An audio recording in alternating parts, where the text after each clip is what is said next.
Tool engineer అండి. So టెస్టర్స్‌కి tools design చేసి ఇస్తాను. So with Python, C corporate కాదండి. ఇంటర్నల్ అంతే. Internal to company. Okay sir. కాంటిలో అయితే క్యాన్వాస్ టూల్ డెవలప్మెంట్ చేస్తారు సార్. Canvas tool okay. ఆ, కరేజ్ టూల్ ఒకటి ఉండేది, మీకు ఐడియా ఉందా? దాంట్లో ఒకటి ఎక్లిప్స్ ని ప్లగ్ఇన్స్ మార్చేసి కరేజ్ టూల్ అని చెప్పి పెట్టుకున్నారు వాళ్ళు. అక్కడే ఆ ఎక్లిప్స్ లోని టెస్ట్ కేసెస్ కూడా రాసేస్తారు అనమాట ఓకే సార్. కాంటీలో.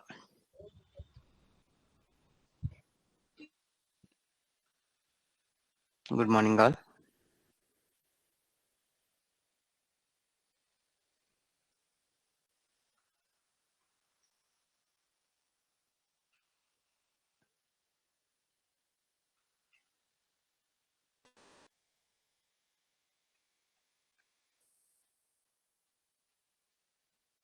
కాంటీలో ఏ టీం అండి మీరు?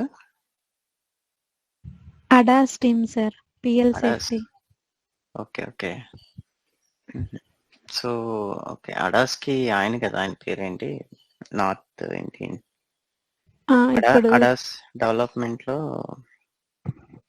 ఇప్పుడు మొత్తము టీమ్స్ అన్ని బియూస్ అన్ని సెపరేట్ చేసేసారు సార్. అప్పుడు ఓకే అన్ని ఒకే ఉన్నింది. ఇప్పుడు మొత్తము బియు అడాస్ అవన్నీ ఏఎం అన్ని చేంజ్ చేశారు. సో అందుకే ఇప్పుడు కొంచెం కాంటిలో ఉన్నప్పుడు అడాస్ లో ఈఎంఎఫ్, ఓడి వీళ్ళ మీద వర్క్ చేశా. Object detection. Object detection sir మీరు చేసింది? నేను రేడార్ ప్రెసెంట్. ఓకే, రేడార్ లోనే కదా, అందులోనే ఆబ్వియస్ గా రేడార్ లోనే ఆబ్జెక్ట్ క్లాసిఫికేషన్. సో అందులో ఈఎంఎఫ్ మేజర్ పార్ట్. సో అన్ని కాంపోనెంట్స్ ఈఎక్సీ ని ఆర్గనైజ్ చేసేది షెడ్యూలర్ అనమాట బేసిక్ గా ఈఎంఎఫ్. అప్పుడు సుందరం అని చెప్పి ఉండేవారు, ఆయన కూడా వెళ్ళిపోయినట్టున్నారు. సో ఆయన ఓనర్షిప్, ఆయన కింద నేను ఉండేవాడిని ఎప్పుడు చాలా సంవత్సరాల క్రితం, ఆల్మోస్ట్ 6 years బ్యాక్ అనమాట. Okay sir.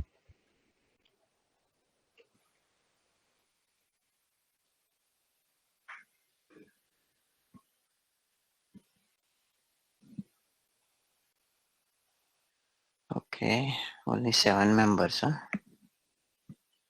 మార్నింగ్ సిక్నెస్ ఏంటి అందరికి?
స్క్రీన్ కనిపిస్తుంది సార్. Okay, yeah yeah.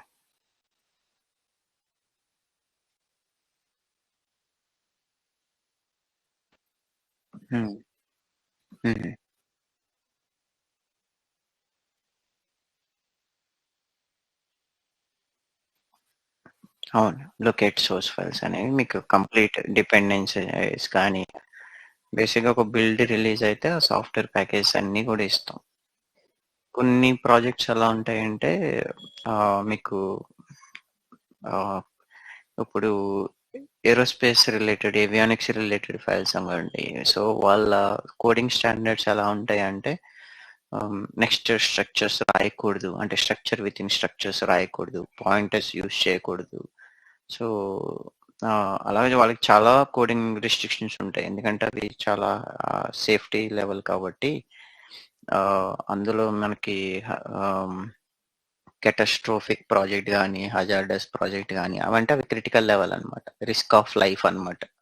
అటువంటి సాఫ్ట్వేర్ని డిజైన్ చేసేటప్పుడు వాళ్ళకి చాలా రిస్ట్రిక్షన్స్ ఉంటాయి. సో అలాంటప్పుడు మనకి ఇండివిజువల్ కోడ్ ఫైల్ తీసుకున్నా మనకి కంపైల్ అయిపోతాయి, ఎక్కువ డిపెండెన్సీస్ అనేవి క్రియేట్ చేయరు అనమాట. బట్ ఆటోమేటివ్కి వచ్చేటికి ఏంటంటే it is opposite case. So even structure with in structures అలాగా 3 to 4 levels of structures use చేస్తారు, పాయింటర్స్, డబుల్ పాయింటర్స్, సో అట్లా వాల్టైల్స్ వాడతారు, ఇన్లైన్ ఫంక్షన్స్ ఎక్కువ ఉంటాయి. బట్ ఏరోస్పేస్ లో ఉంటే అటువంటి అసలు వాడినవారు, ఎక్కువ అయినా ఏరోస్పేస్ అంతా అడా ఎక్కువ వాడతారు. అండ్ C++, రేర్ కేసెస్ లో ఉంటుంది.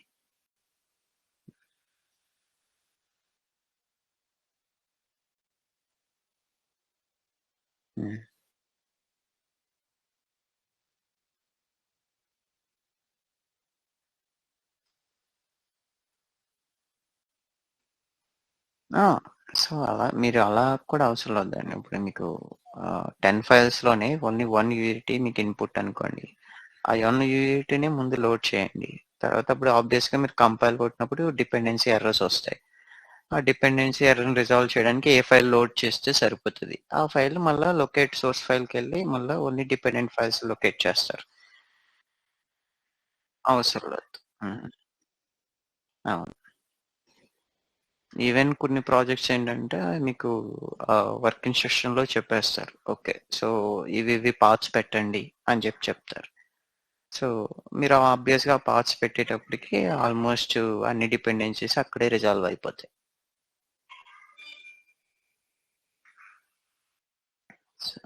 నెక్స్ట్ స్టెప్ లో ఓన్లీ మీకు టెస్టబుల్ యూనిటీని కానీ సెలెక్ట్ చేసుకుంటారా.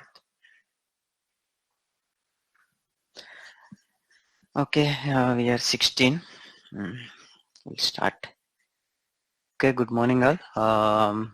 Today, last time we have seen some working with vector cast, environment creation, so with some sample videos, right? So we will see today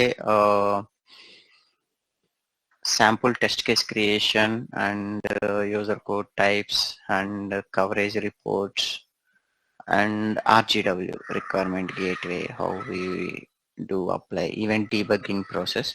So most of the things I will share a video. So I recorded some of the videos and some from the YouTube. So they have clearly explained. Same way we also following in the real-time projects. So you can refer those, and if you have still some doubts, we will connect on some other time based on your questions posted in the group. So we will plan another session also if you have more doubts. Okay, so my screen.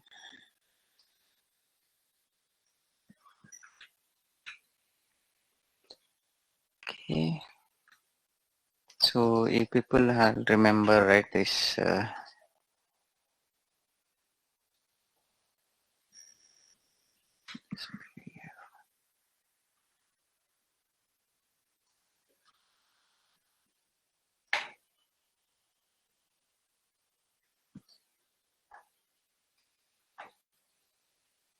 okay, we have seen all these 8 steps.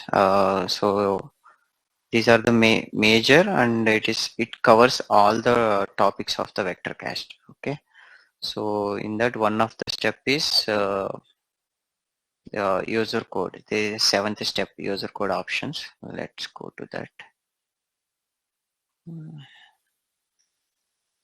Okay, choose UID, and okay, it is not present in this slide, so I'll show it in my presentation.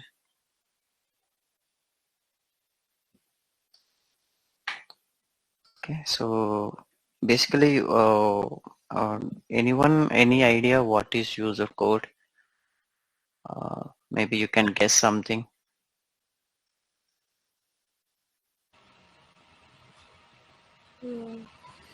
Okay, so as name suggests, user code, the code is written by the user, like tester here.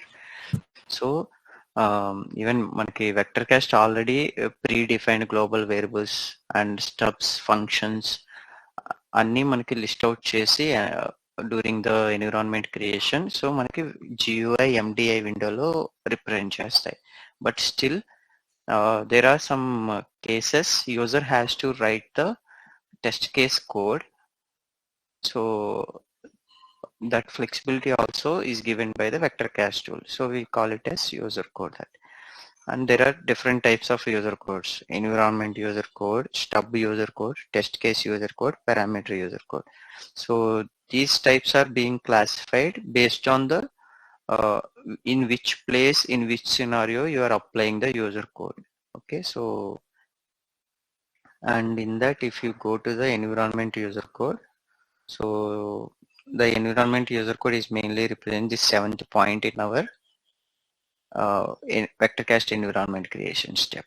Okay, so in that also there are many different cases are available, so we will go one by one in the later on slides because this has very huge in the list. Okay, so even this user code part, after creating the environment, if you want to edit some user code, you can always refer environment user code and edit option, so it will be top of the file. Basically maybe I can, yeah, here there is environment, right? So environment, even when you click it, you can see the user code option.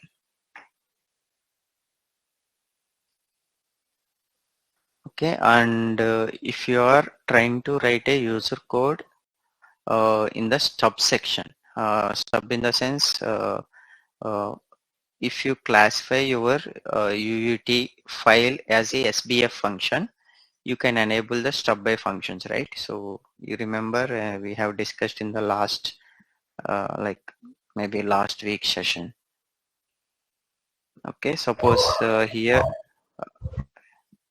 yeah, suppose here if you see there is one stub by function is marked marked as yes, like tick mark has been done, which means we are enable the stub. Suppose you want to write a user code within some written, so we call it as those are stub user codes. Okay, some like whenever you need some extra logic has to be specified, so that case we will write in the user code. Okay, usually if you see this one image, no, so is it clear, right, everyone? Can I zoom in bit? How to remove this? No sir, it is not Zoom in, sir. visible at all. Okay, yeah, now it is fine somewhat. Read the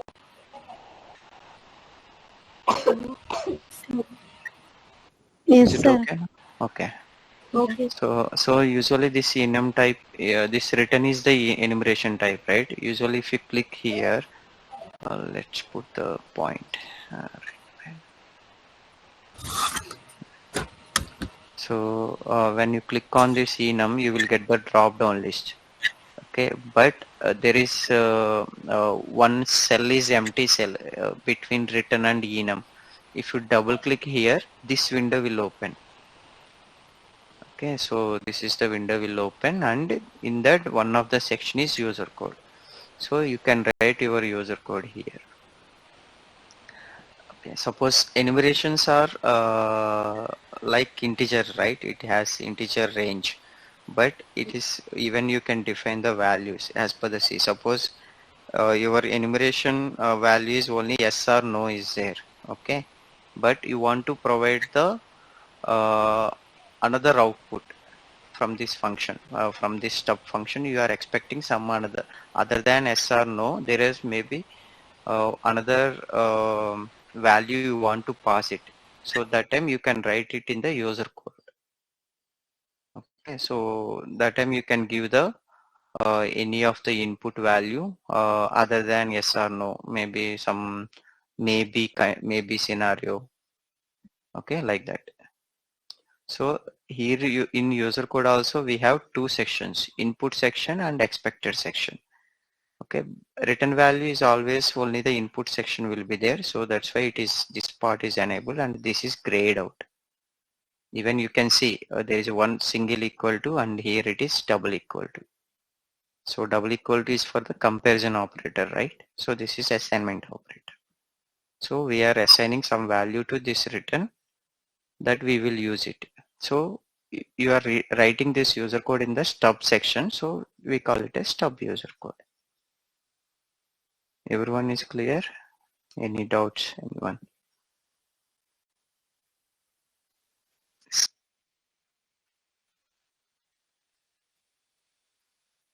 Stub interface.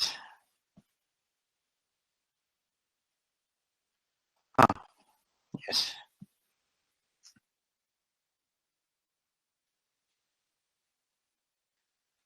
అంతే అండి. ఇప్పుడు అంటే మనకి ఇప్పుడు almost ఇక్కడ ఎనిమరేషన్స్ లో మీకు ఇక్కడ కనబడతాయి. ఎందుకంటే టూల్ ఆల్రెడీ మీ సోర్స్ కోడ్ ని పాస్ చేసి ఈ return type enumeration type obvious గా ఎనిమరేషన్ లిస్ట్ ఉంటది కదా. సో ఆ లిస్ట్ అన్ని మీకు ఇక్కడ పాపులేట్ అవుతాయి.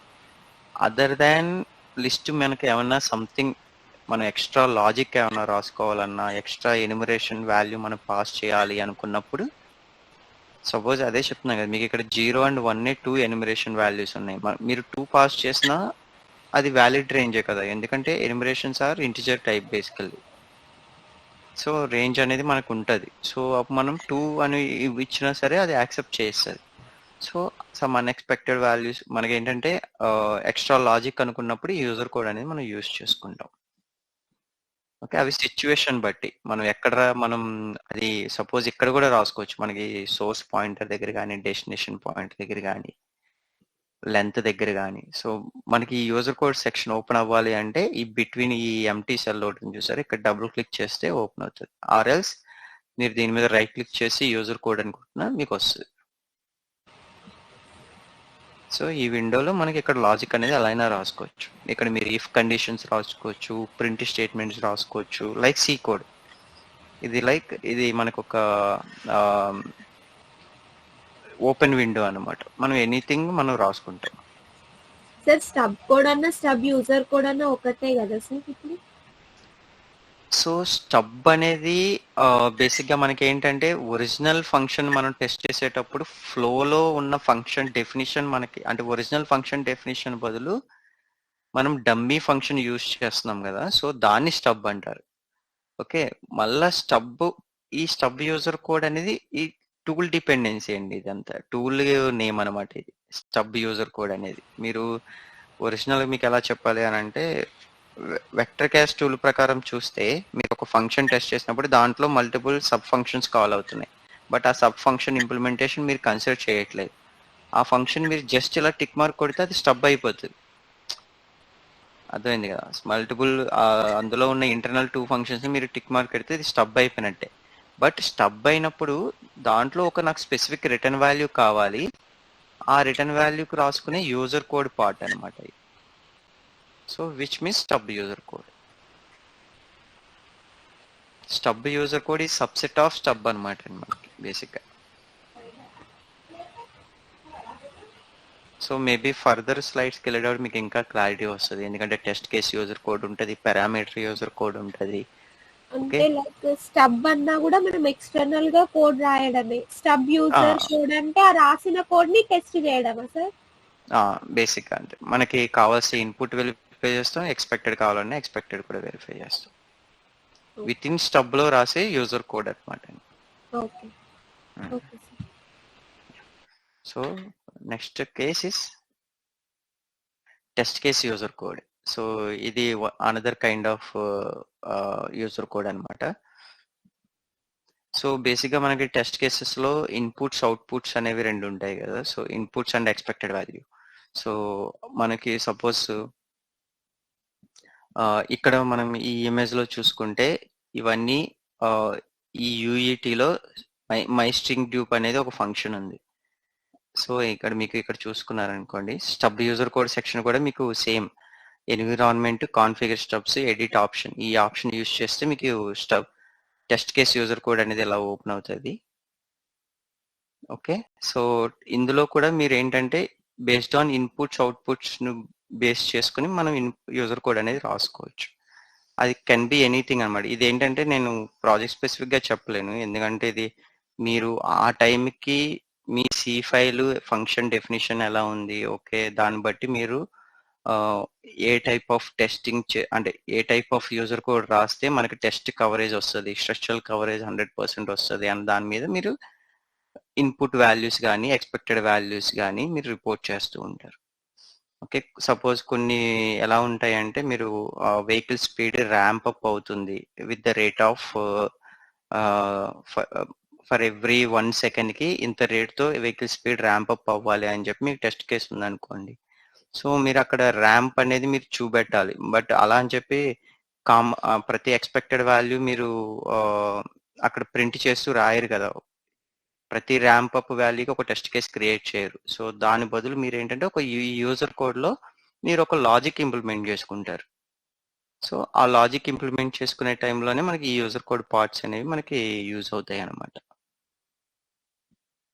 ఓకే, సో ఇవి బేసిక్గా మనం అన్ని మేజర్గా ఏంటంటే ఐ థింక్ మీకు ఒక ఎగ్జాంపుల్ చూపెడతా. సో ఎక్కువ యూజర్ కోడ్ అంతా మనకి పారామీటర్ యూజర్ కోడ్లోనే ఎక్కువ చేస్తామండి. ఇలాగా మనకి ఏదైతే యూటీ ఉంటుందో సో వీటిలోనే యూజర్ కోడ్ రాస్తాం. మిగతా కేసెస్ అనేది నేను జస్ట్ వెక్టర్ క్యాష్లో ఏ ఆప్షన్ ఉన్నాయని చెప్తాను. మోస్ట్లీ మనం అన్ని వాడడం కూడా అసలు. ఓకే, మేజర్ మనకి ఏంటంటే ఇప్పుడు మీకు ఒకటి ఈ బ్యాక్గ్రౌండ్లో ఈ విండో కనబడుతుంది కదా, బిగ్ విండో. సో ఇది మన టెస్ట్ కేసు ఎండిఐ విండో. ఒకసారి టెస్ట్ కేసు క్రియేట్ చేసిన తర్వాత కనబడతాయి. సో మనకి ఇక్కడ సపోజ్ ఈ మెసేజ్ వాల్యూలో మనకి యూజర్ కోడ్ రాసుకోవాలి అనుకుంటే అప్పుడు ఇక్కడ రాసుకుంటాం అనమాట. Suppose return value some ranges కావాలి మనకి. సో రిటర్న్ వాల్యూలో ఒక లాజిక్ రాసుకుంటాం. ఓకే, నాకు ఇక్కడ నుంచి కంటిన్యూస్ 10 సెకండ్స్ ఒక వాల్యూ అనేది రావాలి. ఆఫ్టర్ 10 సెకండ్స్ నుంచి 20 సెకండ్స్కి డిఫరెంట్ వాల్యూ రావాలి. సో అలాంటప్పుడు మనం ఏం చేస్తాం, ఒక టైమర్ రాసుకుంటాం. ఇక్కడ ఒక ఇఫ్ కండిషన్, ఆ కౌంటర్ 1 to 10 అయినంత వరకు నా ఫంక్షన్ నుంచి రిటర్న్ వాల్యూ 10 అవ్వాలి. తర్వాత కౌంటర్ 11 నుంచి 20 వరకు నా రిటర్న్ వాల్యూ 15 అవ్వాలి అని చెప్పి మనం రాసుకుంటాం యూజర్ కోడ్స్. యూజర్ కోడ్స్ అనేవి ఫ్లెక్సిబుల్ ఇస్తాయి అన్నమాట మనకి టెస్టర్, బేస్డ్ ఆన్ రిక్వైర్మెంట్ బట్టి మనం దాన్ని మార్చుకోవడానికి. సో అవి బేసిక్గా. సో మీరు ఎక్కడ రాస్తున్నారు అన్న దాన్ని బట్టి ఈ నేమింగ్ అనేది మారుతుంది. సో మీరు యూజర్ కోడ్ అనేది పారామీటర్స్కి రాస్తే అదని పారామీటర్ యూజర్ కోడ్ అంటారు. అదే స్టబ్కి రాస్తే స్టబ్ యూజర్ కోడ్ అంటారు. సో ఎన్విరాన్మెంట్ దగ్గర రాస్తే environment user code. Okay, so మీరు అదే యూజర్ కోడ్ని ఎక్స్పెక్టెడ్ కూడా చేయొచ్చు బై ఎనేబులింగ్ అనమాట. మీరు ఇన్పుట్ దగ్గర రాస్తే ఇది టిక్ మార్క్ కొడితే ఇది ఎనేబుల్ అవుతుంది ఈ బ్లాక్ అనేది. అప్పుడు ఇక్కడ రాసుకుంటారు అంటే ఇన్పుట్స్ అనేవి. అవే చెక్స్ ఏమైనా చేస్తున్నారు అనుకోండి, అప్పుడు ఎక్స్పెక్టెడ్లో మనం టిక్ మార్క్ కొట్టుకుని ఇక్కడ చెక్స్ అనేవి రాసుకుంటాం. ఇక్కడ ఓన్లీ ఈక్వల్ టు ఉండాలని రూల్ ఏం లేదు. Less than or equal to or not equal to anything. Basically comparison statements అనేవన్నీ ఇక్కడ రాసుకుంటాం. అండ్ మీరు ఇక్కడ ఒకటి చూసారంటే సింటాక్స్ కనబడుతుంది చూసారా, డబుల్ బ్రేసెస్. ఈ డబుల్ బ్రేసెస్ అనేది టూల్ రికగ్నైజబుల్ చెక్ అనమాట. సో ఇవేంటంటే ఈ డబుల్ బ్రేసెస్లో మీరు ఏదైనా రాస్తే వెక్టర్ క్యాస్ట్ ఎలా కన్సిడర్ చేసుకుంటుంది అంటే ఇది ఒక చెక్ అనమాట. ఓకే, సో ఇది ఇన్పుట్ వాల్యూ, ఇది ఎక్స్పెక్టెడ్ వాల్యూ. సో ఈ రెండాటిని మ్యాచ్ అయితే మనకు అక్కడ ఈవెంట్ అనేది రెస్పెక్ట్ ఈవెంట్ పాస్ అని చూపెడుతుంది. లేదు అంటే ఫెయిల్ అని చెప్పి మనకి ఒక రెడ్ మార్క్ ఇండికేషన్ వస్తుంది అనమాట. సో ఇది ప్లస్ ఇక్కడ మళ్ళీ ఇక్కడ డబుల్ లెస్ దాన్స్ అని ఉన్నాయి చూసారా. ఇవన్నీ ఏంటంటే వాల్యూ అంటే మనం ఇప్పుడు మనం ఈ ద మెసేజ్ టీ అనేది it is A parameter of get message value. Okay, get message అంటే ఈ ఫంక్షన్ పారామీటర్ ఇది. సో ఇది ఎక్కడి నుంచి డిరైవ్ అయింది, ఈ యూఈటీ నుంచి డిరైవ్ అయింది. సో మెసేజ్ అనేది యూఈటీ. సో ఈ స్ట్రక్చర్ అనేది అది మెయింటైన్ చేసుకుంటుంది. ఓకే, సో అలా ఈవెన్ ఇప్పుడు మీకు ఇలా కాదు అనుకున్నారు అనుకోండి, సపోజ్ మీరు సి రికగ్నైజబుల్ లాంగ్వేజ్ రాసుకున్నా మనకి వర్కౌట్ అవుతుంది, అది ప్రాబ్లం ఏం కాదు. సో ఏంటంటే మనం ప్రింట్ఎఫ్ స్టేట్మెంట్స్ యూజ్ చేసుకుంటాం అలాంటి టైంలో. బట్ మనం ప్రింట్ఎఫ్ స్టేట్మెంట్స్ కాకుండా వెక్టర్ క్యాస్ట్ ఈవెంట్స్లోనే అంటే వెక్టర్ క్యాస్ట్లో గ్రీన్ రెడ్ కనబడాలి అనుకుంటే అప్పుడు మనం వెక్టర్ క్యాస్ట్ రికగ్నైజబుల్ స్క్రిప్ట్ రాసుకుంటాం అన్నమాట. Okay, next if you go. So ఇందాక మీకు స్టార్టింగ్ ఒకటి ఎన్విరాన్మెంట్ యూజర్ కోడ్ అని చెప్పాను కదా. సో ఇవి బేసిక్గా మీరు ఎన్విరాన్మెంట్ క్లిక్ చేసి యూజర్ కోడ్ ఎడిట్ అని క్లిక్ చేస్తే డైరెక్ట్ మీకు అప్డేట్ ఎన్విరాన్మెంట్లో 7th పాయింట్ అనేది ఓపెన్ అయిపోతుంది. దీంట్లో ఈచ్ ఇండివిజువల్ ఫంక్షన్ మనం ఇందులో కూడా ఆల్మోస్ట్ అన్ని సెక్షన్స్ యూజ్ చేయం, హార్డ్లీ 1 or 2 అంతే. సో బట్ ఏ టైంలో ఏదవుతుందో అన్నది చెప్తాను మీకు.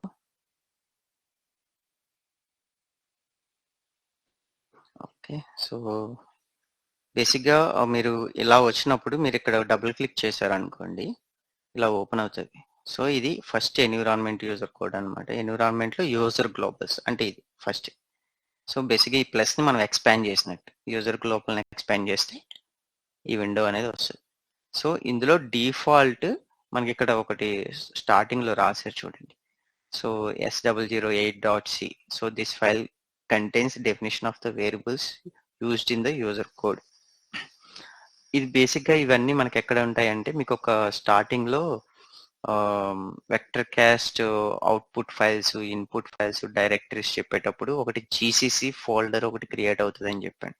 మనం చేసే ప్రతి యాక్టివిటీకి దాంట్లో రిఫరెన్సెస్ క్రియేట్ అవుతాయి. సో అలాగే ఈ యూజర్ కోడ్ సెక్షన్ అనేది ఆ జీసీసీ ఫోల్డర్లో ఈ ఫైల్లో స్టోర్ అయి ఉంటాయి అన్నమాట. ఆ ఫైల్ నేమ్ ఇలా ఉంటాయి. ఓకే, ఈవెన్ ఒక వీడియోలో మీకు కింద కంపైల్ మనం బిల్డ్ చేస్తున్నప్పుడు కంపైలేషన్ ఫ్లాగ్స్, అలాగే సమ్ B00.9 సంథింగ్ అలా చాలా డిపెండెంట్ ఫైల్స్ని కంపైల్ చేస్తున్నాయి కదా, అవన్నీ ఆ జీసీసీ ఫోల్డర్లో క్రియేట్ అయ్యేవి. ఓకే, సో ఇక్కడ మన యూజర్ గ్లోబల్స్కి వచ్చేటప్పటికి ఇది vector caste default user గ్లోబల్స్ ఇస్తావి. So అవి ఏంటంటే 3 ఇంటిజర్ వేరియబుల్స్, ఒక ఫ్లోట్, క్యారెక్టర్, అలాగే ఒక బఫర్, ఎరే. ఇవన్నీ మనకి ఏంటంటే మన టెస్ట్ కేస్ MDI విండోలో యూజర్ గ్లోబల్ వీకాస్ట్ అని ఒక సెక్షన్ కనబడుతుంది. సో ఇవన్నీ అక్కడ లిస్ట్ అవుతాయి. సో ఇక్కడ ఉన్న లిస్ట్. సో మన టెస్టింగ్ పర్పస్ సపోజ్ ఏదైనా మనం ఈ వేరియబుల్స్ని యూజ్ చేసుకోవాలంటే డైరెక్ట్ యూజ్ చేసుకోవచ్చు. డిపెండ్స్ ఆన్ యువర్ రిక్వైర్మెంట్ అనమాట. సపోజ్ మీకు ఒక రిక్వైర్మెంట్ ఎలా ఉంది అని అంటే, ఒక ఇగ్నిషన్ సైకిల్లో వచ్చిన వాల్యూ అనేది నెక్స్ట్ ఇగ్నిషన్ సైకిల్లో స్టార్టింగ్ పవర్ అప్లోనే రీస్టోర్ అవ్వాలి అని ఉంది అనుకోండి. అంటే ఏంటి, మీరు ఫస్ట్ వెహికల్ స్టార్ట్ చేసినప్పుడు ఒక వాల్యూ సిస్టమ్ బిహేవియర్ బట్టి ఒక వాల్యూ అనేది ఒక వేరియబుల్లో స్టోర్ అవ్వాలి, అది NVMలో స్టోర్ అవ్వాలి. అప్పుడే కదా నెక్స్ట్ టైం మళ్ళీ ఇగ్నిషన్ ఆన్ చేసినప్పుడు NVM నుంచి డేటాని రిట్రీవ్ చేసుకోవచ్చు. సో అటువంటి టైప్ ఆఫ్ టెస్టింగ్లో ఏంటంటే ఒక టెస్ట్ కేసు ముందు రాస్తారు ఫస్ట్ ఇగ్నిషన్ సైకిల్ అని. ఆ ఫస్ట్ ఇగ్నిషన్ సైకిల్లో మనకు వచ్చిన అవుట్పుట్ వాల్యూని one of the global variable ఇక్కడ స్టోర్ చేసుకుంటాం. సపోజ్ అంటే బేసిక్గా ఏంటంటే సాఫ్ట్వేర్లో NVM డేటాని మనం వెరిఫై చేయడానికి లేదు అన్న సినారియోలో అప్పుడు ఈ బఫర్లో ఈ గ్లోబల్ వేరియబుల్స్ కదా ఇందులో మనం స్టోర్ చేసుకుంటాం. నెక్స్ట్ ఇగ్నిషన్ సైకిల్లో సాఫ్ట్వేర్ నుంచి వచ్చిన వాల్యూ ప్లస్ మనం ఆల్రెడీ స్టోర్ చేసిన వాల్యూ రెండు ఈక్వల్గా ఉందా లేదా, రెండు ఈక్వల్గా ఉంది అని అంటే okay, which means the value is retained from the previous cycle. అదొక ఎగ్జాంపుల్. సో అలా కాకుండా ఇంకా చాలా స్టాటిక్ వేరియబుల్ వెరిఫై చేసేటప్పుడు కానీ చాలా సినారియోలో మీకు ఈ గ్లోబల్స్ అనేవి యూజ్ అవుతాయి. మళ్ళీ ఇది లిమిటెడ్ ఏం కాదు, మీరు ఎన్నైనా ఇందులో రాసుకోవచ్చు. ఓకే, సో వెక్టర్ క్యాస్ట్ డిఫాల్ట్గా ఇవి ఇస్తున్నాయి, మీరు ఎన్నైనా మీరు ఈవెన్ ఈ నేమింగ్స్ కూడా మీరు మార్చుకోవాలన్నా మార్చుకోవచ్చు, ప్రాబ్లం ఏం లేదు. రీడబిలిటీ పర్పస్ మీరు మార్చుకున్నా ఓకే. ఓకే, నెక్స్ట్ సెక్షన్ వచ్చేటప్పటికి user params. So user params కూడా సేమ్, ఇది కూడా అంతే. మీకు ఏమన్నా యూజర్ డిఫైన్డ్ పారామీటర్స్ కావాలి, సో అవి ఏంటంటే అవి మళ్ళా ఒరిజినల్ పారామీటర్ని మనం అంటే ఒరిజినల్ ఉన్నాయి ప్లస్ ఎక్స్ట్రా పారామీటర్స్ కూడా కావాలనుకున్నప్పుడు కూడా ఇక్కడ డిఫైన్ చేసుకోవచ్చు. I never use this basically. అటువంటి సిచ్యువేషన్ అయితే నాకు ఎప్పుడు రాలేదు. సో ఇది ఒక ఆప్షన్ ఉంది, నేను ఎప్పుడు ట్రై చేయలేదు. సో మీకు ఎప్పుడైనా ఎక్స్పెరిమెంట్ ఛాన్స్ వస్తే ట్రై చేయండి. ఓకే, అలాగే మీకు ఒక డాక్యుమెంట్ కూడా షేర్ చేస్తాను. సో అందులో ఈ user code types plus examples కూడా ఉన్నాయి. సో అవన్నీ కూడా మీరు అంటే ప్రాక్టీస్ చేసేటప్పుడు మీకు యూజ్ అవుతాయి అవి. ఓకే, నెక్స్ట్ ఈ యూజర్ కోడ్స్. ఈ యూజర్ కోడ్ని ఎక్స్పాండ్ చేస్తే దీంట్లో మళ్ళా డిఫరెంట్ సెక్షన్స్ అనేవి ఎక్స్పాండ్ అయినాయి. ఓకే, సో మళ్ళీ మీకు ఇంకొకటి మీకు డ్రైవరు, అలాగే హార్నెస్, ఇవన్నీ స్టబ్ ఐడియా ఉన్నాయి కదా, మర్చిపోయారా లేకపోతే? Idea sir. ఓకే. సో ఇవంతా మీకు పీపీటీలో ఇచ్చినప్పుడు మీరు చదువుకోండి. బట్ నేను మీకు అవి ఏ సినారియోలో యూజ్ అవుతాయని చెప్తా. సో బేసిక్గా మనం ఓవర్ వ్యూ చూసుకునేటప్పుడు ఎలాగ మన హార్నెస్ క్రియేట్ అవుతుంది అన్నప్పుడు ఈ ఇమేజ్ చూపెట్టాం కదా. సో ఇక్కడ టెస్ట్ డ్రైవరు అలాగే యూనిట్ అండర్ టెస్ట్ మనం సెలెక్ట్ చేసుకుంటాం. దాంట్లో మళ్ళీ స్టబ్ డిపెండెన్సీస్ కానీ రియల్ డిపెండెన్సీస్ కానీ. సో ఇప్పుడు మీకు ఆ ప్రజెంటేషన్లో చూపెట్టిన సెక్షన్స్ ఇవన్నీ ఏంటంటే మనకి యూజర్ కోడ్ అనేది ఏ పొజిషన్ లో కావాలి అన్న దాన్ని బట్టి ఆ సెక్షన్స్ అనేవి మనం యూజ్ చేసుకుంటాం. ఓకే, ఫర్ ఎగ్జాంపుల్ ఇప్పుడు మీకు ఏంటంటే ఇక్కడ మీరు యూనిట్ అండర్ టెస్ట్ ఫైల్ ఈ ఫైల్ని చూస్ చేసుకున్నారు. ఓకే, యూనిట్ అండర్ టెస్ట్ కి మనకి ముందు ఒక యూజర్ కోడ్ అనేది ఎగ్జిక్యూట్ కావాలి. సో అలాంటప్పుడు మనం one of the section select చేసుకుంటాం. After unit under test creation తర్వాత ఒక యూజర్ కోడ్ పార్ట్ అనేది మనకి ఎగ్జిక్యూట్ కావాలి. ఆర్ టెస్ట్ డ్రైవర్ ముందు రాసుకోవచ్చు, టెస్ట్ డ్రైవర్ తర్వాత రాసుకోవచ్చు.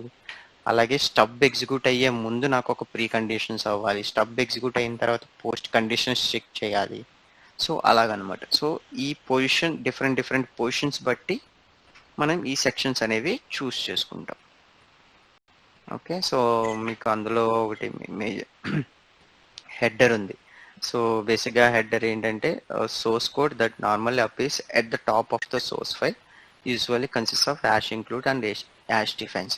ఏవైనా సమ్ యాష్ డిఫెన్స్ కానీ మీరు ఏమన్నా ఎక్స్ట్రా రాయాలి అనుకున్నారంటే మీరు చూస్ చేసుకున్న యూనిటీకి ఇవి అవుతాయి అన్నమాట. సో ఈ యాష్ డిఫెన్స్ అనేవి అపెండ్ చేసి అప్పుడు మీకు హార్నెస్ ఫైల్ అనేది జనరేట్ అవుతుంది.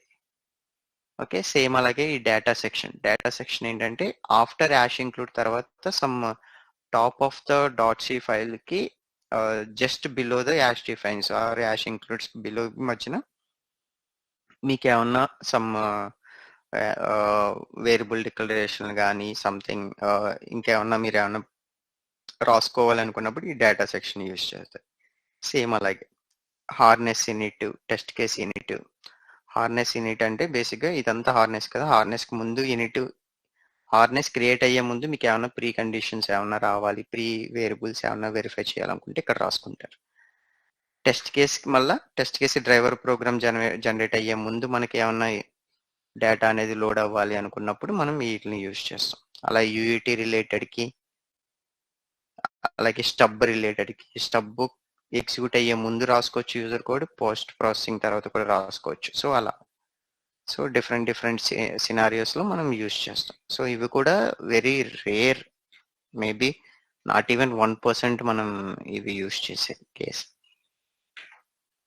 ఓకే, సో ఎందుకంటే ఇవి కొంచెం డ్యూరింగ్ వీటిని మనం ఎడిట్ చేసే టైంలో మన హార్నెస్ ఫైల్ అనేది కరప్ట్ అయ్యే ఛాన్సెస్ ఎక్కువ అనమాట. సో ఏమాత్రం అంటే మనం యూజ్ చేసేటప్పుడు ఇన్కంప్లీట్ ఉన్నప్పుడు ఈ హార్నెస్ అనేది కరప్ట్ అయిపోతుంది. దాన్ని మళ్ళీ రిజాల్వ్ చేయాలంటే మళ్ళీ కంప్లీట్ ఎన్విరాన్మెంట్ని మళ్ళీ ఫ్రెష్గా బిల్డ్ చేయాల్సి వస్తుంది. సో మోస్ట్లీ వీటిని ఎక్కువ వాడరు, వెరీ రేర్ కేసెస్లో వాడతారు. ఈవెన్ వాళ్ళు సజెస్ట్ చేయమన్నా వర్క్ ఇన్స్ట్రక్షన్లో ఈ కోడ్ మాత్రమే పెట్టండి ఇక్కడ స్టార్టింగ్లో అని చెప్తారు.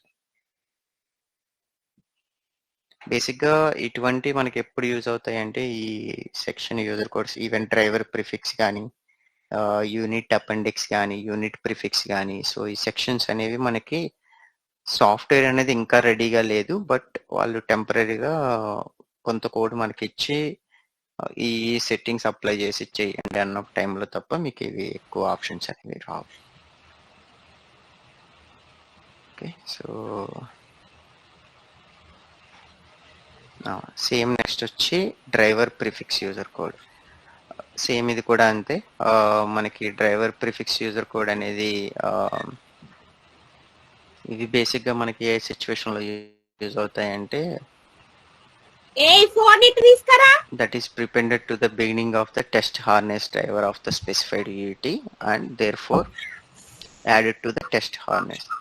It is not passed or pre-processed during the header expansion. So driver prefix user code is useful for undefining something. Okay. So ఎక్కువగా మనకి ఏమైనా ఒక స్పెసిఫిక్ కోడ్‌ని డిజేబుల్ చేసి మనం వెరిఫై చేయాలి అనుకున్నప్పుడు ఈ driver prefix class user code use class చేస్తాం. అయిపోయినాక పోదాం.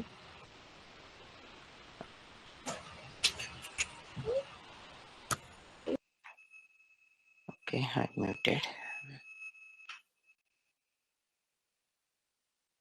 అండ్ సేమ్ అదే కేసు మీకు యూనిట్ ప్రిఫిక్స్ కోడ్ అంటే మీకు ఇవి ఇక్కడ లిస్ట్ అయిన సి లిబ్ స్టబ్ కానీ, ఓకే, అలాగే లైన్, సో ఇవన్నీ ఉన్నాయి కదా. సో ఇవన్నీ మనం యూఈటీ కింద సెలెక్ట్ చేసుకున్న సి ఫైల్స్ అన్నమాట. ఈ డాట్ సి ఫైల్కి ముందు మనం ఏమన్నా యూజర్ కోడ్ ఎగ్జిక్యూట్ అవ్వాలి అనుకున్నప్పుడు ఆర్ డాట్ సి తర్వాత అయినా మనం చెక్స్ ఏమైనా కావాలనుకున్నప్పుడు ఈ సెక్షన్స్ అనేవి యూజ్ చేస్తాం. Unit appendix user code, Unix prefix user code. So ఇవన్నీ సెక్షన్స్ ఇవి జస్ట్ ఇవి మీకు ఏ టైప్ ఆఫ్ ఉన్నాయని తెలుసుకోవడానికే. బట్ మనం ఎక్కువ అప్లై చేసేదంతా టెస్ట్ కేసు క్రియేట్ చేసినప్పుడు ఆ పారామీటర్లో ఇన్పుట్ పారామీటర్లో కానీ ఆర్ ఎక్స్పెక్టెడ్ అవుట్పుట్స్లో కానీ రిటర్న్ వాల్యూస్లో కానీ అక్కడే మొత్తం యూజర్ కోడ్ అంతా అక్కడే రాస్తాం. సో ఇదంతా మనకి వెక్టర్ కాస్ట్ ప్రొవైడ్ చేస్తున్న ఆప్షన్స్ అంతే.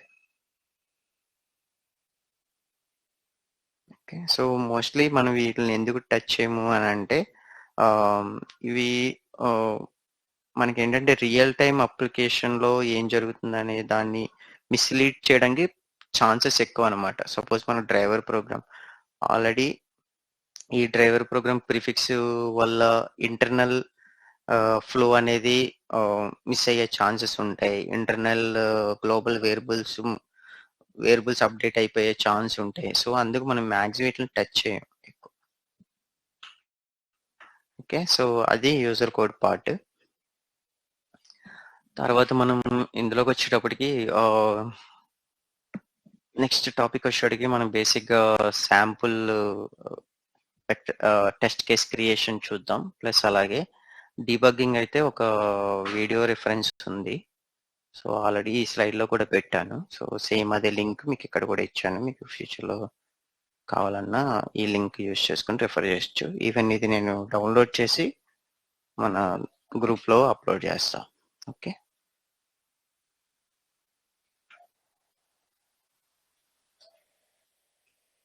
Okay, next is requirement gateway. దానికన్నా ముందు మనం శాంపుల్ టెస్ట్ కేస్ క్రియేషన్ చూద్దాం.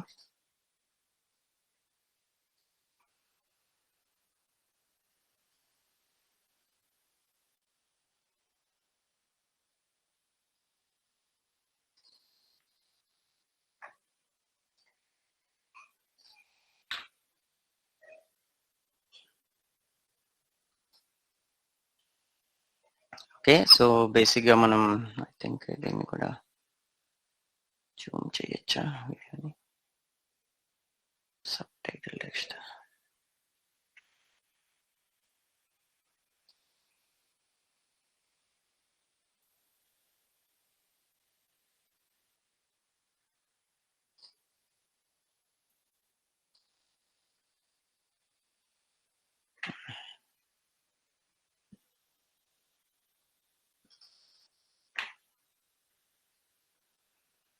ఓకే, విజిబుల్ అవుతుంది కదా ఇది? మేబీ కొంచెం మీకు ఒకసారి లేదంటే కొంచెం బ్లర్గా ఉంటుంది. బట్ ఓకే, సో మనం ఇప్పుడు ఈ .c ఫైల్ ఇది యూజర్ కోడ్, అదే సోర్స్ కోడ్ అనేది ఎలా టెక్స్ట్ ఎడిటర్లో కనబడుతుంది అన్నది చూస్తున్నాం. సో దీంట్లో బేసిక్గా ఈ ఫంక్షన్ ఏం చేస్తుంది, ముందు మన రిక్వైర్మెంట్ బట్టి చూసుకుంటాం అనమాట మన రిక్వైర్మెంట్. సో ఇక్కడ ఏంటంటే సోర్స్ అనేది డెస్టినేషన్లోకి మనం డేటా అనేది కాపీ చేస్తున్నాం by using length parameter. Okay, ఎంత లెంత్ ఆఫ్ డేటా అనేది మనకి కాపీ చేయాలి. అలాగే దాంతోపాటు దీంట్లో కూడా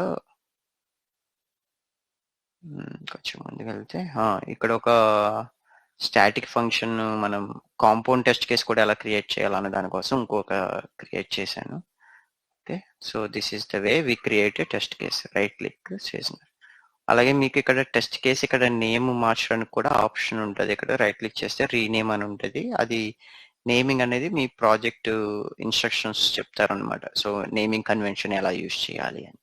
సో దాన్ని బట్టి మీరు మార్చుకోండి. బట్ డిఫాల్ట్ మన ఫంక్షన్ నేమ్ ఏదైతే ఉందో దానికి 001 యాడ్ చేసి, అలాగే నెక్స్ట్ టెస్ట్ కేస్ క్రియేట్ చేస్తే 002 003 అలా క్రియేట్ చేస్తారు.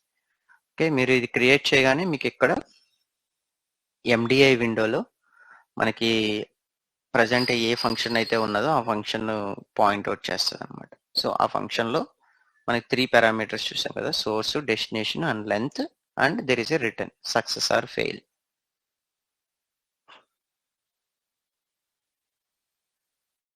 ఓకే,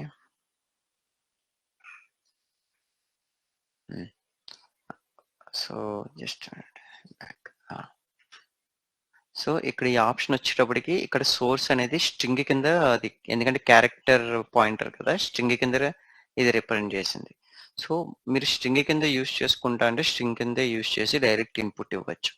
అలా కాదు, మీకు ఒక ఈచ్ బైట్ బై బైట్ మీరు వెరిఫై చేయాలి అనుకుంటే ఇక్కడ మనకి ఆ ప్రివిలేజ్ అనేది ఉందన్నమాట. మీరు ఈ టైప్ మీద రైట్ క్లిక్ చేస్తే స్ట్రింగ్ డిస్ప్లే మోడ్, మీకు స్ట్రింగ్ కింద కావాలా పాయింటర్ కింద కావాలా, సో పాయింటర్ కింద కన్వర్ట్ చేసుకుంటే మీకు అప్పుడు కింద అప్పుడు సబ్ ట్రీ ఒకటి క్రియేట్ అవుతుంది పాయింటర్ కింద. సో పాయింటర్కి మనం మెమరీ అలొకేషన్ ఇవ్వాలి కాబట్టి సో అది కూడా ఉంటుంది. Okay, stub by function. So మనం ఇక్కడికి వస్తే ఇక్కడ మనం అలొకేషన్ అనేవి ఇచ్చుకోవచ్చు ఈ బై యూజింగ్ యారో కీ అనమాట. సో ఎంత మెమరీ అలొకేషన్ కావాలి, అలా నల్ల కూడా పాస్ చేసుకోవచ్చు. కిందకి డ్రాప్ డౌన్ 2 సార్లు నొక్కితే నల్ల పాస్ అవుతుంది. ఓకే, సో మనకి సోర్స్ అనేది ఇన్పుట్, డెస్టినేషన్ అనేది అవుట్పుట్ వేరియబుల్. ఓకే, లెంత్ అనేది కూడా ఇన్పుట్ వేరియబుల్. సో ఇక్కడ నేను ఇప్పుడు ఈ టెస్ట్ కేసులో ఇన్పుట్ అనేది ఫస్ట్ బైట్ లో నేను 0xA అనేది పాస్ చేస్తున్నాను, బట్ స్టిల్ అదే వాల్యూ ఎక్స్పెక్ట్ చేశా. అంటే ఇది నా ఇన్పుట్ వేరియబుల్, ఒకసారి నా ఫంక్షన్ ఎగ్జిక్యూట్ అయిన తర్వాత నా ఇన్పుట్ అనేది ఓవర్ రైట్ అవ్వలేదు అని రిప్రజెంట్ చేయడానికి సేమ్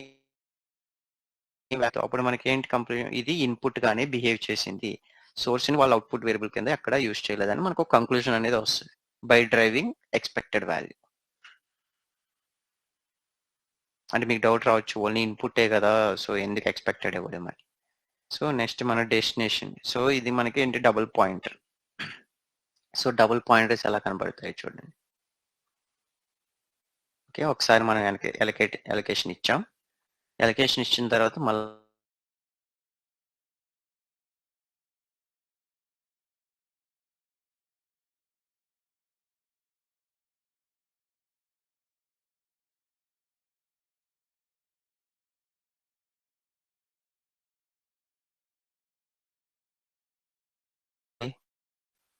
మన రిక్వైర్మెంట్ ఏంటంటే సోర్స్ లో ఉన్న డేటా డెస్టినేషన్ అనే లోకి కాపీ అవ్వాలి. Then OXA. Yes, so same మనం ఏదైతే బైట్ డేటా ఇచ్చామో same byte data we have to expect here.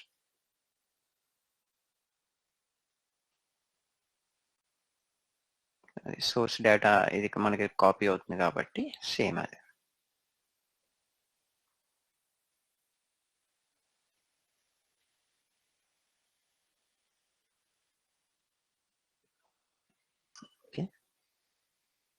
So ఇక్కడ నేను మళ్ళీ ఇక్కడ ఇన్పుట్ కూడా డ్రైవ్ చేశా other than expected value, which means suppose కనుక నేను రాసిన టెస్ట్ కేసులో వాళ్ళు కోడ్ ఎర్రర్ అనేది జరిగింది, బేసిక్గా సోర్స్ నుంచి కాపీ చేయకుండా సోర్స్ వాల్యూ అనేది డెస్టినేషన్ లోకి కాపీ కావట్లేదు అనుకున్నప్పుడు నాకు ఏమవుతుంది, ఇక్కడ టెస్ట్ కేసు ఇక్కడ మనం ఏదైతే ఇన్పుట్ ఇచ్చామో అదే ఎక్స్పెక్టెడ్ వాల్యూ కింద వస్తుంది. బట్ మన రిక్వైర్మెంట్ ప్రకారం సోర్స్ వాల్యూ అనేది డెస్టినేషన్ కాపీ అయితే సేమ్ 0xA అనేది వస్తుంది. ఏ అనేది మనకి రిటర్న్ అదే ఎక్స్పెక్టెడ్ వాల్యూ కింద వస్తుంది. అదే కాపీ కాలేదు అని అంటే సేమ్ 0 అనేది ఇక్కడ వస్తుంది. ఆబ్వియస్గా టెస్ట్ కేస్ ఫెయిల్ అవుతుంది, which means as per the requirement code is not implemented అని మనకు ఒక కంక్లూజన్ వస్తుంది. అందుకు మనం ఈవెన్ ఎక్స్పెక్టెడ్ వాల్యూ ఏ అయినా సరే input value other than expected అనేది డ్రైవ్ చేయాలి. ఇక్కడ 0 అనే కాదు, anything, maybe 1 2 3 anything you can give. Okay, so it is like you have to drive other than expected value. Like a positive and negative testing. Yeah, to come to the conclusion that my destination variable is a output variable which is influenced by the source variable, and the next parameter is length. Okay, so basically మనం ఇక్కడ length అనేది okay already మీకు display అయిపోయింది. So మనం ఇక్కడ source destination లో only 1 byte ఇచ్చాం కాబట్టి which is basically the length of 1, ఎందుకంటే లూప్ అనేది త్రూ లెంత్ కంట్రోల్ అవుతుంది కాబట్టి. Okay, even length also we expected. So once it is copied our return value will be success.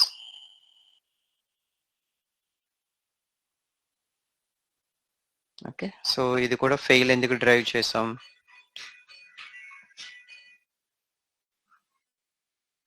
One minute, I will be unmute. Okay.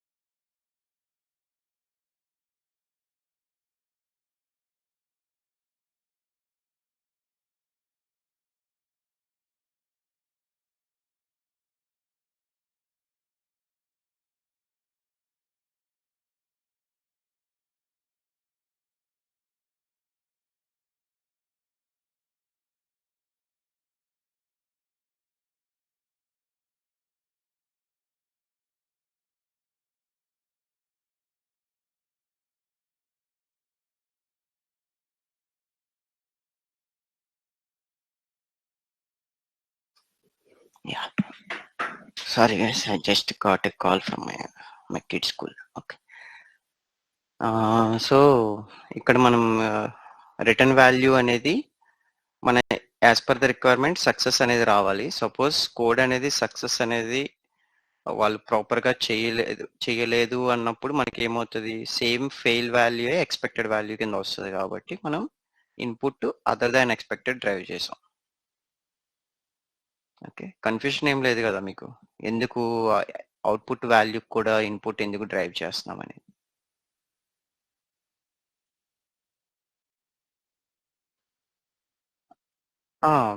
మీకు requirement ఉండేటప్పుడు పైన input variables ఇవి, output variables ఇవి అన్న classification కూడా ఉంటాయి కొన్ని ప్రాజెక్ట్స్కి.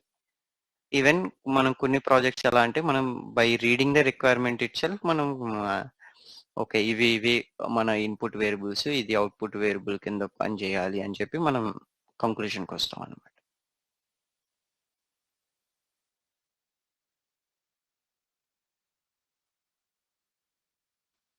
మన రిక్వైర్మెంట్ ఇప్పుడు అంటే మీకు డైరెక్ట్ కోడ్ చూపెట్టా, రిక్వైర్మెంట్ లేదు కాబట్టి మన దగ్గర. సో ఇది శాంపుల్ డెమో కాబట్టి. సో బేసిక్గా మనకి ఫంక్షన్ మన కోడ్ ఎడిటర్ స్టార్టింగ్ చూసేటప్పుడు సో ఇక్కడ బేసిక్గా మనకి ఏమైంది, ఇక్కడ ఈ కోడ్ని మనం అర్థం చేసుకుంటే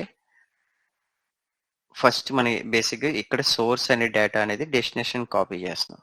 so by using number of bytes ఎంత అవ్వాలని లెంత్ ఇచ్చి, సో బేస్డ్ ఆన్ లెంత్ మనం ఆ లెంత్ అన్ని లెంత్స్ ఆఫ్ డేటా అనేది సోర్స్ నుంచి డెస్టినేషన్ కావాలి. ఒకసారి అయితే సక్సెస్. ఫెయిల్ కేసు ఎప్పుడుంది, if destination is null, if destination pointer అనేది నల్ కనుక ఉంటే అది ఫెయిల్ కేసు. సో కోడ్ అనేది రిక్వైర్మెంట్ ప్రకారం ఇది ఇంప్లిమెంట్ చేశారు అనుకుందాం. ఓకే, అప్పుడు మనకి ఏంటి, యాజ్ పర్ ద ఫ్లో మనం ఇచ్చాం, లెంత్ ఇచ్చాం, డెస్టినేషన్ కి మెమరీ ఇచ్చాం, సోర్స్ కి మెమరీ ఇచ్చాం, సోర్స్ లో డేటా ఇచ్చాం. సో సోర్స్ లో ఉన్న డేటా అనేది డెస్టినేషన్ లో ఉన్న డేటా కాపీ అవ్వాలి, ఎంత లెంత్ అవ్వాలి. సో ఇది మేబీ ఇది ఎక్సీడ్ అవ్వచ్చు. సపోజ్ ఇక్కడ I less than or equal to use చేశారు, అలాంటప్పుడు మనకి ఏంటి, ఇంకో వన్ బైట్ ఆఫ్ డేటా కూడా కాపీ అవుతుంది, but which is not available in the source. So మనం ఆ కోడ్ ఎర్రర్స్ అనేవన్నీ మనం ఐడెంటిఫై చేయాలన్నమాట. ఇక్కడ ఈక్వల్ టు వాడిన ఆర్ మేబీ ఈ సక్సెస్ అనే రిటర్న్ సక్సెస్ అనేది ఈవెన్ ఈ ఫెయిల్ కేసు కూడా ఇక్కడ రిటర్న్ రాయలేదు. ఓకే, ఇక్కడ ఏంటంటే నల్ అయినప్పుడు జస్ట్ డూ నథింగ్ అని చెప్పి రాసేది జస్ట్ అంతే. ఆ టైంలో కూడా మనకి రిటర్న్ అనేది సక్సెస్ వస్తుంది, ఈ ఫెయిల్ కేసుని ఐడెంటిఫై చేయలేం. So as per the requirement ప్రకారమే కోడ్ ఇంప్లిమెంట్ అయింది అన్న దానికోసమే మనం డిఫరెంట్ ఇన్పుట్స్ అనేవి డ్రైవ్ చేస్తూ ఉంటాం అనమాట. సో ఆ ఇన్పుట్స్ అనేవి డ్రైవ్ చేస్తూ, అంటే ఇది మన ఇన్పుట్ వేరియబులే, అలా అని చెప్పి కోడ్ అనేది అవుట్పుట్ వేరియబుల్ కింద యూజ్ చేయలేదు. సో అలాగే డెస్టినేషన్ అనేది మై అవుట్పుట్ వేరియబుల్, అలా అని చెప్పి ఇన్పుట్ వాల్యూ కిందే కన్సిడర్ చేయలేదు, which is being over written by the input variable అని చెప్పి మనం చెప్తాం అనమాట. ఇన్పుట్ 0 ఇచ్చినా నా ఎక్స్పెక్టెడ్ వాల్యూ 0 రాకుండా సోర్స్ లో ఏముందో అదే కాపీ అయిందని చెప్పి ఇక్కడ ప్రూవ్ చేస్తున్నాం మనం ఈ సెక్షన్ లో. ఓకే, సేమ్ అలాగే సోర్స్ లో మనకేంటి, మనం ఏదైతే ఇన్పుట్ ఇచ్చామో నా ఫైనల్ గా ఫంక్షన్ ఎగ్జిక్యూట్ అయిన తర్వాత కూడా నా కంట్రోల్ అనేది సేమ్ అదే వాల్యూ రిటైన్ చేస్తుంది. అంటే నా input value is not being changed through out the function అని ఇక్కడ మనకు కంక్లూజన్ వస్తుంది. అంటే ఇది ఇన్పుట్ కింద యూజ్ అయింది, సో ఇది అవుట్పుట్ కింద యూజ్ అయింది. అలాగే లెంత్ 1 ఇచ్చాం, సేమ్ 1 మనం ఎక్స్పెక్ట్ చేస్తాం. అలాగే return value, same return value కూడా మన ప్రకారం సక్సెస్ రావాలి. సక్సెస్ కాకుండా ఫెయిల్ వచ్చింది అంటే something is wrong with the code అనమాట. అప్పుడు మనం ఫెయిల్యూర్, నీకు బగ్ లైఫ్ సైకిల్ ప్రకారం బగ్ అని రిపోర్ట్ చేస్తారు. ఓకే, సో ఇప్పుడు మనం అది క్లిక్ చేసి మనం ఎగ్జిక్యూషన్ చేయొచ్చు. ఓకే, ఇక్కడ ఎగ్జిక్యూట్ చేస్తే మీకు ఇక్కడ కింద కనపడింది, కింద ఒకటి ఇక్కడ చూసారా లాస్ట్లో మీ యూయూటీ ఇన్స్ట్రుమెంటేషన్ .exe. సో అంటే ఇక్కడ మనకి హార్నెస్ ఫైల్ అనేది జనరేట్ అయింది. మన యూటీ డెమో అనే ఫంక్షన్లో అది జనరేట్ అయ్యి, సో అది ఎగ్జిక్యూట్ అయింది. ఎగ్జిక్యూట్ అయిన తర్వాత మనకి కవరేజ్ రిపోర్ట్ అనేది డైరెక్ట్ కనబడింది. ఓకే, అలాగే మీకు ఇక్కడ కవరేజ్ రిపోర్ట్స్ ఇవి చెప్పానా, ఇవి ఎస్ అంటే స్టేట్మెంట్, బి అంటే బ్రాంచ్, పి అంటే పేర్స్ అంటే ఎంసిడిసి బేసిక్ గా రిప్రజెంట్స్. సో మనం ఈ ఆప్షన్ అనేది మనం కవరేజ్ లెవెల్ ఎన్విరాన్మెంట్ బిల్డ్ చేసేటప్పుడు I think 3rd option 4th option అనుకుంటా అది.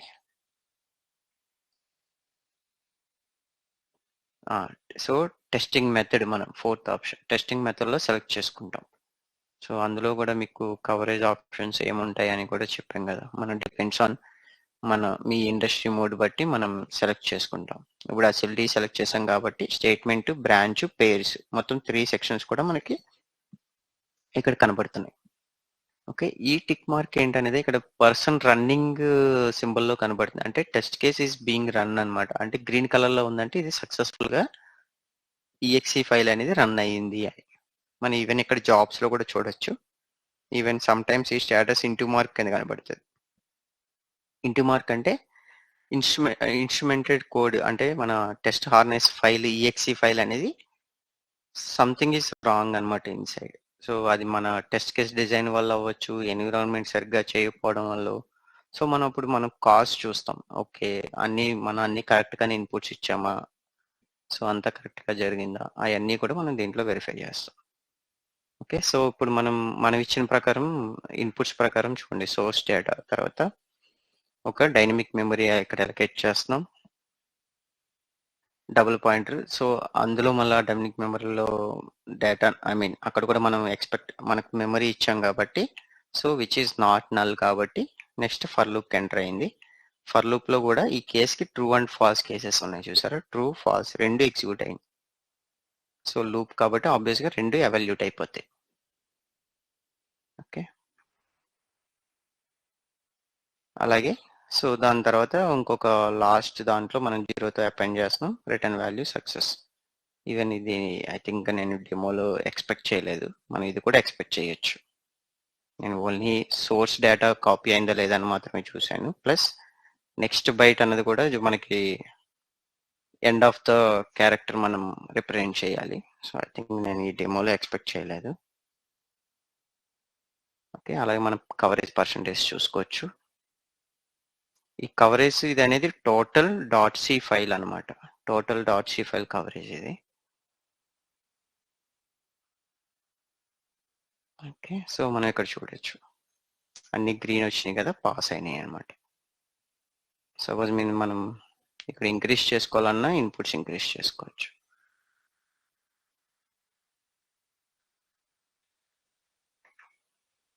ఓకే, ఏబిసి అని 3 ఇచ్చాను. సేమ్ అవే మనం ఎక్స్పెక్ట్ చేస్తాం. ఇన్పుట్ చేంజ్ అవ్వలేదని.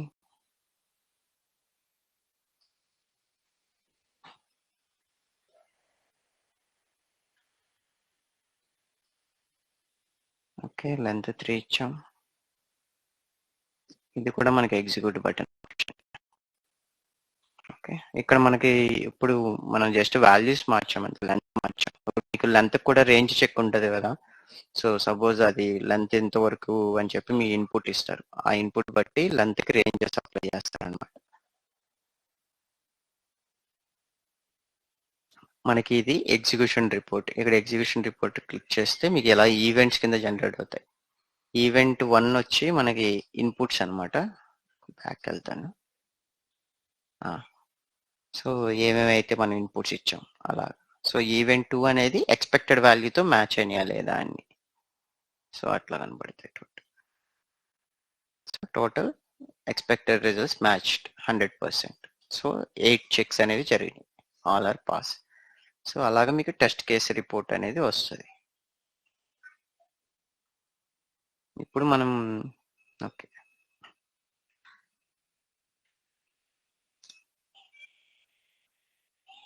మనకి ఏంటి, ఈ ఇఫ్ పార్ట్ ట్రూ పార్ట్ అవ్వాలి. సో ట్రూ పార్ట్ కూడా కవర్ చేయడానికి మనం ఇంకొక టెస్ట్ కేస్ క్రియేట్ చేసాం. సో ఇందులో మనకి ఏంటి, మన డెస్టినేషన్ అనేది నల్ అయితే మనకి ఆ ఇఫ్ అదే రిటర్న్ అనేది ఫెయిల్ కూడా అవుతుంది కదా. Okay, even we can duplicate the test case. So అందుకు ఆ సినారియో చూపెట్టాను డిలీట్ చేసి.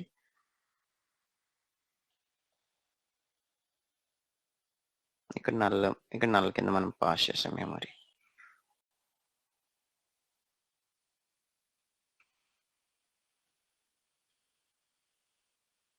సో ఇక్కడ నాకు ఫెయిల్ అనేది అవుట్పుట్ రావాలి, ఇది సక్సెస్ అని రావాలి. సో బేసిక్గా ఈ టెస్ట్ కేసు ఎగ్జిక్యూట్ చేస్తే ఇప్పుడు అన్ని ఇన్పుట్స్ ఇచ్చాను కదా. సపోజ్ ఇక్కడ మనం ఏంటంటే డెస్టినేషన్కి మెమరీ అనేది ఇవ్వలే. సో మెమరీ ఇక్కడ నల్ పాస్ చేసాం కాబట్టి ఇఫ్ కండిషన్ లోపలికి వెళ్తుంది అండ్ మనం అనుకున్నట్టు అవుట్పుట్ వస్తుంది. సో ఈ టెస్ట్ కేస్ పాస్ అవుతుందా ఫెయిల్ అవుతుందా కోడ్ ప్రకారం? మేబీ ఆ కోడ్ ఓపెన్ లేదు. ఎనీవన్, ఈ టెస్ట్ కేస్ పాస్ అవుతుంది అనుకుంటున్నారా ఫెయిల్ అవుతుంది అనుకుంటున్నారా? ఎక్స్పెక్టెడ్ అవుట్కమ్ బోత్ సేమ్ ఇచ్చే బట్ పాస్ అవుతుంది sir. Okay okay, I think ఇదే పెట్టినట్టున్నాను. నల్ చెక్ కవర్ అవుతుంది. ఓకే,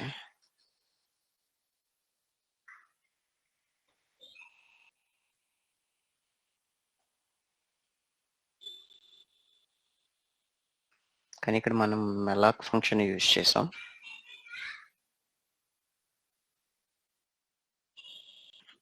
మెలాక్ మీకు ఇవి అవ్వలేదా సి టాపిక్ లో? మెమరీ అలొకేషన్ సార్ అయిపోయింది.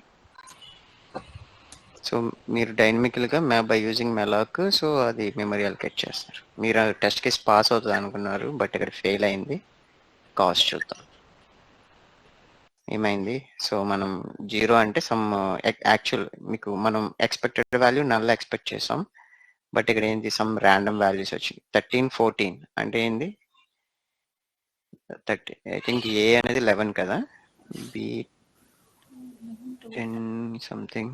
ఐ థింక్ ఆ వాల్యూ సమ్ ఓకే. మనం ఎక్స్పెక్ట్ చేసిన వాల్యూ అనేది యాక్చువల్ వాల్యూ కింద రాలేదు. So even return value success అయింది, సక్సెస్ వచ్చింది మనకి. బట్ బేసిక్గా మనం ఎక్స్పెక్ట్ చేసింది ఫెయిల్. సో మన total 66% achieved, 4 out of 6 is failed. So ఇప్పుడు మనం ఎందుకు ఫెయిల్ అయింది అన్నది మనం ఐడెంటిఫై చేయాలి. సో బేసిక్గా మనకి కోడ్ ప్రకారం మళ్ళీ ఇది నాట్ నల్ అయింది. సో ఎందుకు, ఇక్కడ మెలాక్ అనేది లైబ్రరీ ఫంక్షన్. దీన్ని మనం ఏమీ చేయలేదు. బేసిక్గా మెమరీ అలొకేషన్ అవుతుంది ఎక్కడ, దీనికి ఇక్కడ అవుతుంది మెమరీ అలొకేషన్. సో అది ఫస్ట్ సింగిల్ స్టార్ డాట్ కదా, సో డెస్టినేషన్. సో ఆబ్వియస్గా దానికి మెమరీ అనేది ఉంది ఇక్కడ. సో మెమరీ అది ఉండడం వల్ల సో ఆబ్వియస్గా ఇక్కడికి వెళ్ళి ఎగ్జిక్యూట్ అయిపోయింది. మనం నల్ పాస్ చేసినా అది కన్సిడర్ చేసుకోలేదు. మళ్ళీ కోడ్ కంట్రోల్ ఇక్కడికి వచ్చేవాడికి మెలాక్ ఫంక్షన్స్తో మెమరీ అనేది అలకేట్ అయిపోయింది of character type. So allocate అయిపోయి మనకి ఇలా అయిపోయింది. సో మన ఇన్పుట్స్ డ్రైవ్ చేసిన నల్ పాస్ చేసిన కోడ్ అనేది మెమరీ అలకేట్ చేసేస్తుంది కాబట్టి మనకి ఎగ్జిక్యూట్ అయిపోయింది. సో ఇలాంటి టైంలో ఇప్పుడు ఇది కవరేజ్ గ్యాప్ కింద మనం కన్సిడర్ చేయొచ్చా? సో మనం డ్రైవ్ చేయడానికి వాల్యూ లేదు అని చెప్పి ఒక ఆప్షన్ ఉంది. బట్ 66% కవరేజ్ అయింది కదా, కన్సిడర్ చేయొచ్చు కదా సార్? 66% కవరేజ్ కదండి, 66% ఆఫ్ పాస్ రేషియో అంతే. సో మనకి కొన్ని టెస్ట్ కేసులు ఫెయిల్ అయినాయి కదా, సో అదే కొన్ని స్లాట్స్ ఫెయిల్ అయినాయి కదా. సో అందులో మనకి అది అవుట్ ఆఫ్ 8లో మనకి 4 పాస్ అయినాయి కాబట్టి 66% చేసి చూపెట్టింది అంతే. సో మనకి each and every test case should be pass 100%, right? 100%. It is not a mandatory rule because we are the test engineers to qualify the software. So software lo problem undani we have to identify. So always our mindset should be something is wrong with the code. So you have to drive it that way. Whenever you see the failure, okay, is it failure because of test design or is it because of real issue in the code or requirement? So if it is a failure ante manది effective testing అన్నట్టు basic గా. మీ side నుంచి problem లేదు, test design నుంచి there is no more issue, so only the problem with the code, then you can report that issue. Then based on your report analysis, maybe they will change the code or they will change the requirement. Either case they will see the impact analysis in their end. Okay, so ఇక్కడ మనకు fail అయింది కదా sir because మెలాక్ వల్ల. అప్పుడు మనము code change చేయాలని అడగాల లేకపోతే అది బేసిక్ గా మెలాక్ ఫంక్షన్ కూడా మనకి మెలాక్ ఇప్పుడు మనకి అది కోడ్ ఎర్రర్ అయితే కాదు, కోడ్ ఈస్ కరెక్ట్. సో ఎందుకంటే మెలాక్ ద్వారా మెమరీ అలకేట్ చేస్తారు. బట్ మనకి ఇప్పుడు మనకేంటి టెస్టింగ్ లిమిటేషన్ ఉంది. సంథింగ్ లైక్ త్రూ మెలాక్ మనం నల్ అనేది రిటర్న్ చేయగలగాలి. ఓకే, ఇప్పుడు త్రూ మెలాక్ ద్వారా మనం నల్ అనేది రిటర్న్ చేస్తే మనకి 100% కవరేజ్ అనేది we can achieve. So now malloc function అనేది మనకి విజిబుల్ లో లేదు because it is a library function. మనకి ఇక్కడ ఏమొస్తాయి, ఎప్పుడైతే ఎన్విరాన్మెంట్ క్రియేట్ చేస్తామో ఓన్లీ మనం whatever the files we selected in the UUT and inside function definitions only అవే వస్తాయి. బట్ లైబ్రరీ ఫంక్షన్స్ అనేవి మనకి ఇంకా రాలా. But we have a option in the VectorCAST, even we can do the stub for the library functions also. So that option మీకు starting first సెషన్లో environment create చేసేటప్పుడు అది చెప్పా ఒక పాయింట్. అది ఇప్పుడు మనకి రియల్ టైంలో ఎలా అప్లికబుల్ అవుతుందో చూద్దాం. ఓకే, మళ్ళీ ఎన్విరాన్మెంట్ అప్డేట్కి వెళ్ళాను so that it opens our window. Okay, now in our choose UUT ఇది మన చేస్తున్న ఫంక్షన్ కదా. సో ఇక్కడ లైబ్రరీ స్టబ్స్ అని ఒక ఆప్షన్ ఉంది. So here we add as malloc function, enter library function. So we added one library function and we can update the environment. Again ఏం చేస్తుంది కింద మనం న్యూ సెట్టింగ్స్ తోటి అది మళ్ళా it creating the environment and it getting compiled. So you can see all the comments in the below.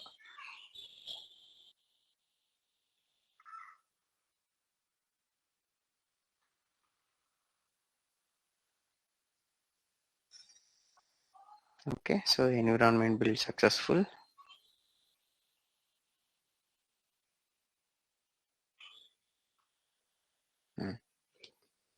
Okay, so after environment build తర్వాత మళ్ళీ test కేసుని లోడ్ చేస్తుంది అనమాట. సో అందుకే మనకి స్క్రిప్ట్ లాగ్ అనేది కనపడుతుంది. ఓకే, సో ఇప్పుడు మనం ఎన్విరాన్మెంట్ మళ్ళీ ఫ్రెష్గా క్రియేట్ అయింది కాబట్టి మన టెస్ట్ కేసెస్ అయితే ఉంటాయి, రాసిన test cases. But coverage reports అనేవన్నీ మళ్ళా పోతాయి అనమాట. సో ఎందుకంటే మన డ్యూ టు సంథింగ్ చేంజ్డ్ కదా మన ఎన్విరాన్మెంట్ లో, ఈవెన్ మన కవరేజ్ లెవెల్ కూడా చేంజ్ చేసి ఉండొచ్చు, ఆర్ మేబీ కోడ్ చేంజ్ మళ్ళీ మనం ఇక్కడ కన్సిడర్ చేసి ఉండొచ్చు. అందుకని చెప్పి కవరేజ్ రిపోర్ట్స్ అనేవి అది కంప్లీట్ గా రిమూవ్ చేసేస్తుంది. మళ్ళీ ఎవ్రీ ఫ్రెష్ ఎన్విరాన్మెంట్ కి మీరు మళ్ళీ ఎగ్జిక్యూట్ చేయాల్సి వస్తుంది. ఓకే, ఇప్పుడు సేమ్ టెస్ట్ కేసులో ఇక్కడ ఒక ఫంక్షన్ కనబడింది, స్టబ్డ్ సబ్ ప్రోగ్రామ్స్. ఇది ఇందాక లేదు ఈ సెక్షన్ అనేది, ఇప్పుడు యాడ్ అయింది. ఎందుకు? మనం ఒకటి లైబ్రరీ స్టబ్ అనేది వి యాడెడ్, ఏది మెలాక్ అనే ఫంక్షన్. ఇప్పుడు మనం దీని మీద క్లిక్ చేస్తే ఆ మెలాక్ అనేది ఇక్కడ రిఫ్లెక్ట్ అవుతుంది చూడండి. ఓకే, రిఫ్లెక్ట్ అయినప్పుడు సంథింగ్ ఇది వీకాస్ట్ పారామీటర్ ప్లస్ రిటర్న్ ఇక్కడ వాయిడ్ స్టార్ ఉంది మనకి. సో ఇక్కడ నల్ పాస్ చేస్తే మెలాక్ ఇప్పుడు లైబ్రరీ ఫంక్షన్ ఇప్పుడు మీకు కంట్రోల్ ఎలా బిహేవ్ చేస్తుంది అంటే, ఐ థింక్ యూజర్ కోడ్ లేదు అనుకుంటా, ఇప్పుడు పాస్ అయింది చూసారా. సో ఇప్పుడు మనకి ఫస్ట్ మనం ఫంక్షన్ యూయూటీ క్రియేట్ అయిన తర్వాత, డ్రైవర్ ప్రోగ్రామ్ అనేది క్రియేట్ అయిన తర్వాత మన హార్నెస్ ఫైల్ ఇక్కడ కంట్రోల్ అనేది ఈ ఫంక్షన్ కి ఎంటర్ అయినప్పుడు మెలాక్ ఫంక్షన్ లైబ్రరీ ఫంక్షన్ డెఫినేషన్కి వెళ్దు. సో మనం ఏంటంటే జీసీసీ ఫోల్డర్, అదే జీసీసీ మనం ప్యాకేజ్ ఇన్స్టాల్ చేసుకుంటాం కదా, సో దాంట్లో లైబ్రరీ ఫైల్స్ అన్ని స్టోర్ అయి ఉంటాయి. సో కంట్రోల్ అనేది ఆ లైబ్రరీ ఫంక్షన్ డెఫినేషన్కి వెళ్లకుండా మనం అక్కడ స్టబ్ అని క్రియేట్ చేసాం టెస్ట్ కేసు క్రియేట్ చేసేటప్పుడు. సో ఇక్కడికి వస్తుంది కంట్రోల్. సో ఇది ఏంటి, మనం వెక్టర్ కాస్ట్ ఎన్విరాన్మెంట్ లో ఒక టెంపరీ స్టబ్ క్రియేట్ చేసాం కదా ఈ ఫంక్షన్. అప్పుడు ఇక్కడికి వచ్చి ఓకే మెలాక్ ఫంక్షన్ నుంచి నాకు రిటర్న్ వాల్యూ నల్ చెయ్యి అని అంటే, మీకు ఇప్పుడు ఇక్కడ ఏ వాల్యూ ఉన్నా సరే, ఇక్కడ మనం ఏ ఆపరేషన్ చేస్తున్నా సరే ఈ మెలాక్ అనేది రిటర్న్స్ టు నల్ అనమాట. సో మనం అది ఇప్పుడు ఇక్కడ కంపారిజన్ నల్ చెక్ చేస్తున్నాం కాబట్టి ఇట్ రిటర్న్ ఫెయిల్డ్, మన టెస్ట్ కేసు పాస్ అయింది. సో లైబ్రరీ ఫంక్షన్ మనం ఇలా టెస్ట్ చేస్తాం. సేమ్ అదే కేసు ఇప్పుడు ఇక్కడ లైబ్రరీ ఫంక్షన్ కాకుండా ఇందాక స్టాటిక్ ఫంక్షన్ అని ఉంది అనుకుందాం. ఇక్కడ ఏదో some other function static function ఉంది కదా, స్టాటిక్ ఫంక్షన్ ఇక్కడ యూజ్ చేశారు అనుకోండి. అప్పుడు దీని ఏంటి, మనం స్టాటిక్ ఫంక్షన్ ని డైరెక్ట్ అక్కడ విజిబుల్ కనబడుతుంది మీకు. ఐ థింక్ స్టార్టింగ్ లో ఉన్నట్టుంది ఇక్కడ, చూసారు ఇక్కడ స్టబ్ బై ఫంక్షన్ ఎస్బీలో స్టాటిక్ ఫంక్షన్ కనబడింది. అప్పుడు మనం ఇక్కడ టిక్ మార్క్ కొడితే ఈ స్టాటిక్ ఫంక్షన్ స్టబ్ అయిపోతుంది అనమాట. అప్పుడు మనకు కావాల్సిన రిటర్న్ వాల్యూ కానీ ఆర్ సమ్ ఇన్పుట్ వాల్యూ కానీ ఇక్కడే పాస్ చేసుకోవచ్చు. అది మళ్ళీ మన టెస్ట్ కేసు మన ఏ ఫంక్షన్కి అయితే టెస్ట్ చేస్తామో ఆ ఫంక్షన్కి ఆ వాల్యూ రిటర్న్ చేస్తుంది. ఓకే, సో అది క్లియర్. ఐ థింక్ ఇది సో ఇప్పుడు ఫస్ట్ టెస్ట్ కేసు మళ్ళీ ఎగ్జిక్యూట్ చేద్దాం. సో ఇది మనకి సక్సెస్ పాస్ చేస్తుంది. ఇప్పుడు ఏమైంది, మొత్తం అన్ని కేసెస్, అన్ని ట్రూ కేసెస్ ఫాల్స్ కేసెస్ అన్ని ఎగ్జిక్యూట్ అయింది. సో ఇక్కడ కూడా మనం చూసారా ఇందాక ఇవి ఆఫ్ ఉన్నాయి, ఇప్పుడు 100% అయినాయి కాబట్టి అన్ని టిక్ మార్క్స్ వచ్చాయి. సో ఇందులో మళ్ళీ సమ్ గ్యాప్స్ ఉన్నాయి స్టేట్మెంట్. ఎందుకు, ఇంకొక ఫంక్షన్ ఉంది స్టాటిక్ ఫంక్షన్ అని. నువ్వు ఇప్పుడు ఈ స్టాటిక్ ఫంక్షన్ అర్థం చేసుకుందాం. ఈ స్టాటిక్ ఫంక్షన్ లో ఒక లోకల్ స్టాటిక్ వేరియబుల్ ఉంది ఇన్సైడ్ ఫంక్షన్. బేసిక్ ఇది స్టాటిక్ ఫంక్షన్ కాదు, ఎందుకంటే మనం స్టాటిక్ అనేది స్టార్టింగ్ వాల్ లేదు. సో బేసిక్గా స్టాటిక్ వేరియబుల్ని ఎలా టెస్ట్ చేస్తాం, ఇన్సైడ్ ఫంక్షన్ స్టాటిక్ వేరియబుల్ని ఎలా టెస్ట్ చేస్తాం అన్న దానికోసం అని చెప్పి ఒక డెమో ఫంక్షన్ క్రియేట్ చేశాను. So it is not a static function, it's global function. బేసిక్గా స్టాటిక్ అవ్వాలంటే ఇంటి ముందు స్టాటిక్ అని మనం పెట్టాలి కదా, సో అది పెట్టలేదు. సో బేసిక్గా లోకల్ స్టాటిక్ వేరియబుల్ని ఎలా టెస్ట్ చేస్తాం. సో ఇక్కడ మనకు ఉంది, ఇక్కడ కోడ్ని అర్థం చేసుకుంటే స్టాటిక్ ఇంట్ ఐ అని మనం ఒక వేరియబుల్ని డిక్లేర్ చేసాం. ఇక్కడ ఇఫ్ ఐ గ్రేటర్ దాన్ 5 అయినప్పుడు రిటర్న్ ఐ చేస్తున్నాం, ఎల్స్ I++ అనేది అవుతుంది. సో బేసిక్గా మనం ఇప్పుడు default static variable initial value ఎంత, ఎనీవన్? 0. సో 0. సో ఇక్కడ మనకి 0 ఉంటుంది, 0 less than 5, 0 greater than 5 which is false.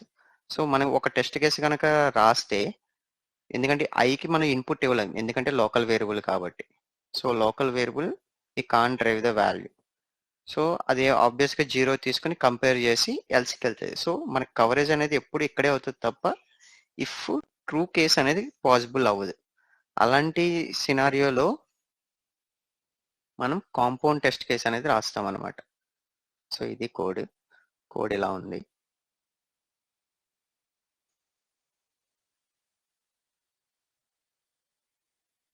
Already test కేసులు ఉన్నట్టున్నాయి. క్లిక్ చేద్దాం. ఓకే, ఇది ఫ్రెష్ ఫంక్షన్ లా ఉంది. ఇప్పుడు ప్రజెంట్ కాంపౌండ్ లో కూడా ఏమీ లేవు. మనం ఇప్పుడు ఈ ఫంక్షన్ ని టెస్ట్ చేయడానికి కాంపౌండ్ టెస్ట్ కేసు ఎలా రాస్తామో చూద్దాం.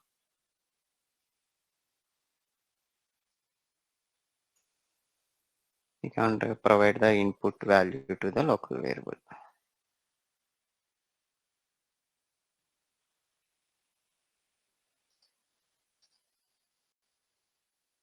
Okay, so first test case create చేసాం. ఇక్కడ చూసారా మనకి ఐ వాల్యూ అనేది కనపడలే. సో ఇక్కడ చూస్తే మనం టెస్ట్ కేస్ క్రియేట్ చేయగానే ఆ ఫంక్షన్ ఓన్లీ రిటర్న్ ఒకటే ఉంది కాబట్టి రిటర్న్ ఒకటే చూపెట్టింది, ఐ వాల్యూ చూపెట్టలేదు. సో మనం ఇప్పుడు దీనికి జస్ట్ ఎగ్జిక్యూట్ చేద్దాం వితౌట్ ప్రొవైడింగ్ ఇన్పుట్ వాల్యూస్. చేస్తే ఏమైంది, జస్ట్ ఎగ్జిక్యూట్ అయింది, ఓన్లీ ఫాల్స్ కేసే అవుతుంది, మనకి ట్రూ కేస్ అవ్వాలి. సో ట్రూ కేస్ అవ్వడానికి మనం ఏం చేయాలి, ఇదే ఫంక్షన్ ని ఒక 7 ఐ గ్రేటర్ దాన్ 5 అనేంత వరకు రిపీట్ చేస్తే మనకు అది ట్రూ కేస్ అవుతుంది. అటువంటి టైంలో మనం ఒకటి కాంపౌండ్ టెస్ట్ కేసులో మనం రాస్తాం. కాంపౌండ్ టెస్ట్ కేసులో ఇక్కడ ఒకటి ఐటరేషన్ టెస్ట్ కేసు ఇవన్నీ స్లాట్స్ కింద ఉన్నాయి కదా. సో ఇక్కడ చూడండి ఏం చేస్తాం, ఈ టెస్ట్ కేసుని అలా మౌస్ కర్సర్తో పట్టుకుని ఇలా డ్రాగ్ చేసి ఇక్కడ డ్రాప్ చేయాలి. To drag and drop. So అప్పుడు ఈ కాంపౌండ్ లోకి యాడ్ అవుతుంది. సో స్లాట్ ఈజ్ 1, యూనిట్స్ అంటే మన ఏ .c file. So clib stub is the .c file. దాంట్లో which function we are, subprogram is static function. So test case name, so this one. ఇక్కడ iteration 1 అంటే it executes only 1 time.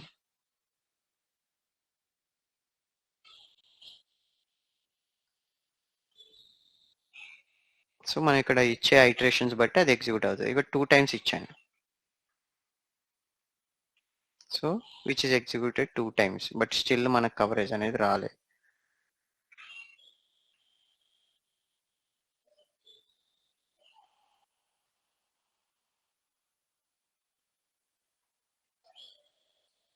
So suppose ఇక్కడ ఒక table format, మనకి first సైకిల్లో I value 0 ఉంటుంది.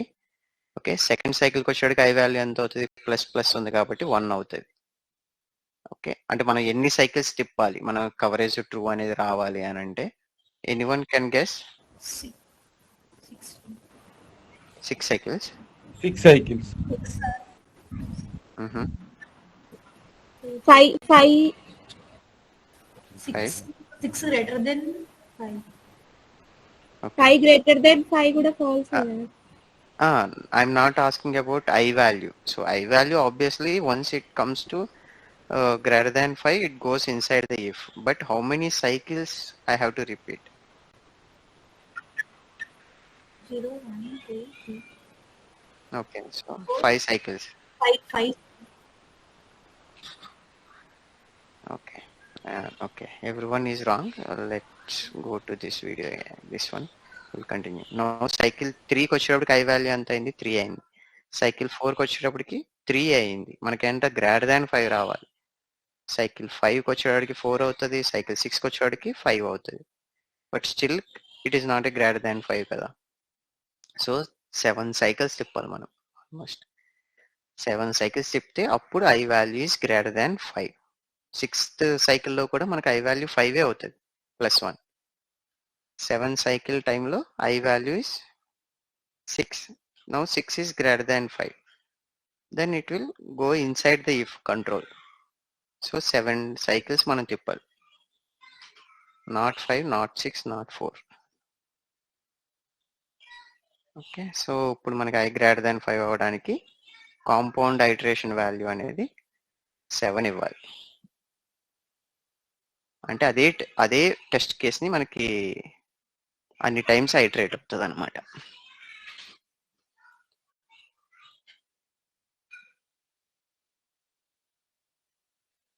Okay, 7 ఇచ్చి మనం ఎగ్జిక్యూట్ చేద్దాం.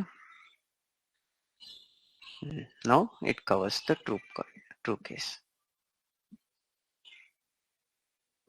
ఓకే, మళ్ళీ ఇంకోటి ఏంటంటే మనం ఏదైనా ఒక కాంపౌండ్ టెస్ట్ కేసు రాస్తే ఏదైతే దానికి యూజ్ చేసామో దాన్ని కాంపౌండ్ ఓన్లీ చేయాలి.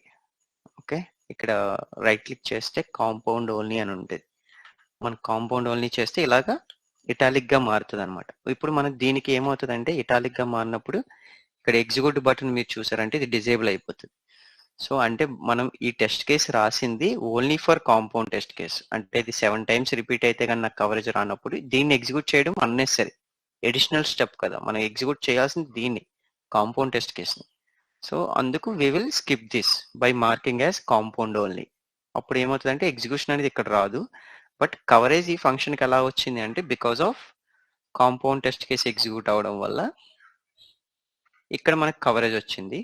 సో టోటల్ ఇది ఇప్పుడు స్టాటిక్ ఫంక్షన్ 100% కవర్ చేసాం, మై స్ట్రింగ్ డ్యూప్ అనే ఫంక్షన్ కూడా 100% కవరేజ్ చూసాం. So respective UUT C lib stub అనేది కూడా మొత్తం అన్ని టిక్ మార్క్స్ వచ్చినాయి చూసారా. అంటే 100% కవరేజ్ చేసాం ఈ యూఈటీకి అన్నట్టు. ఓకే, ఫైనల్గా కవరేజ్ రిపోర్ట్ ఇదంతా. ఓకే, మనం ఇప్పుడు జస్ట్ ఓన్లీ కవరేజ్ చేసాం. బట్ ఇక్కడ చూసారనుకోండి, ఇక్కడ మీరు ఈ రిపోర్ట్ చూడండి. ఈచ్ ఐటరేషన్కి ఒక్కొక్క స్లాట్ క్రియేట్ అయింది. Slot 3, iteration 7. బట్ మనం రిటర్న్ వాల్యూ ఎక్స్పెక్ట్ చేయలేదు. సో బట్ రిటర్న్ వాల్యూ అది ఐ వాల్యూని రిటర్న్ చేస్తుంది కదా. సో అందుకు మనం ఏంటి, ఓకే సారీ, ఇప్పుడు ఎక్స్పెక్టెడ్ వాల్యూ మనం ఇవ్వాలి అంటే ఎక్కడ ఇవ్వాలి, కాంపౌండ్లో మనకి ఏంటి, ఇక్కడ మన ఇన్పుట్స్ అవుట్పుట్స్ ఇవ్వలేము. ఓన్లీ ఈ టెస్ట్ కేస్ని మనం అక్కడ డ్రాగ్ చేసాం అంతే. సో మళ్ళీ దీన్ని క్లిక్ చేస్తే మనకు ఓపెన్ అయింది. ఇక్కడ ఇది ఒక ఆప్షన్, ఎక్స్పెక్టెడ్ వాల్యూ 1.6 అని ఇచ్చా. అంటే ఫస్ట్ టైం వచ్చినప్పుడు i++1 అవుతుంది కాబట్టి 1 మనకి రిటర్న్ అవుతుంది. తర్వాత 2, 3, 4, 5, 6 అలాగ మనకి ఆ రిటర్న్ వాల్యూ ఉండడం వల్ల మనం ఇక్కడ డాట్ అనేది రిప్రజెంట్ చేస్తాం. డాట్ అంటే బేసిక్గా రేంజ్ అనమాట. సో మీకు ఇందులో కూడా చాలా టైప్స్ ఉంటాయి. ఒక నోట్ ప్యాడ్ ఓపెన్ చేద్దాం.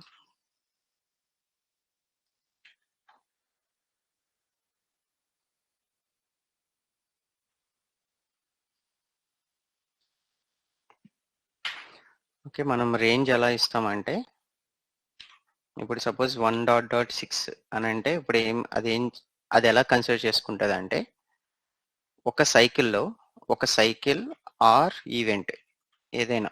సో మీకు అది డిపెండ్స్ ఆన్ మీరు అది ఎలా ఎగ్జిక్యూషన్.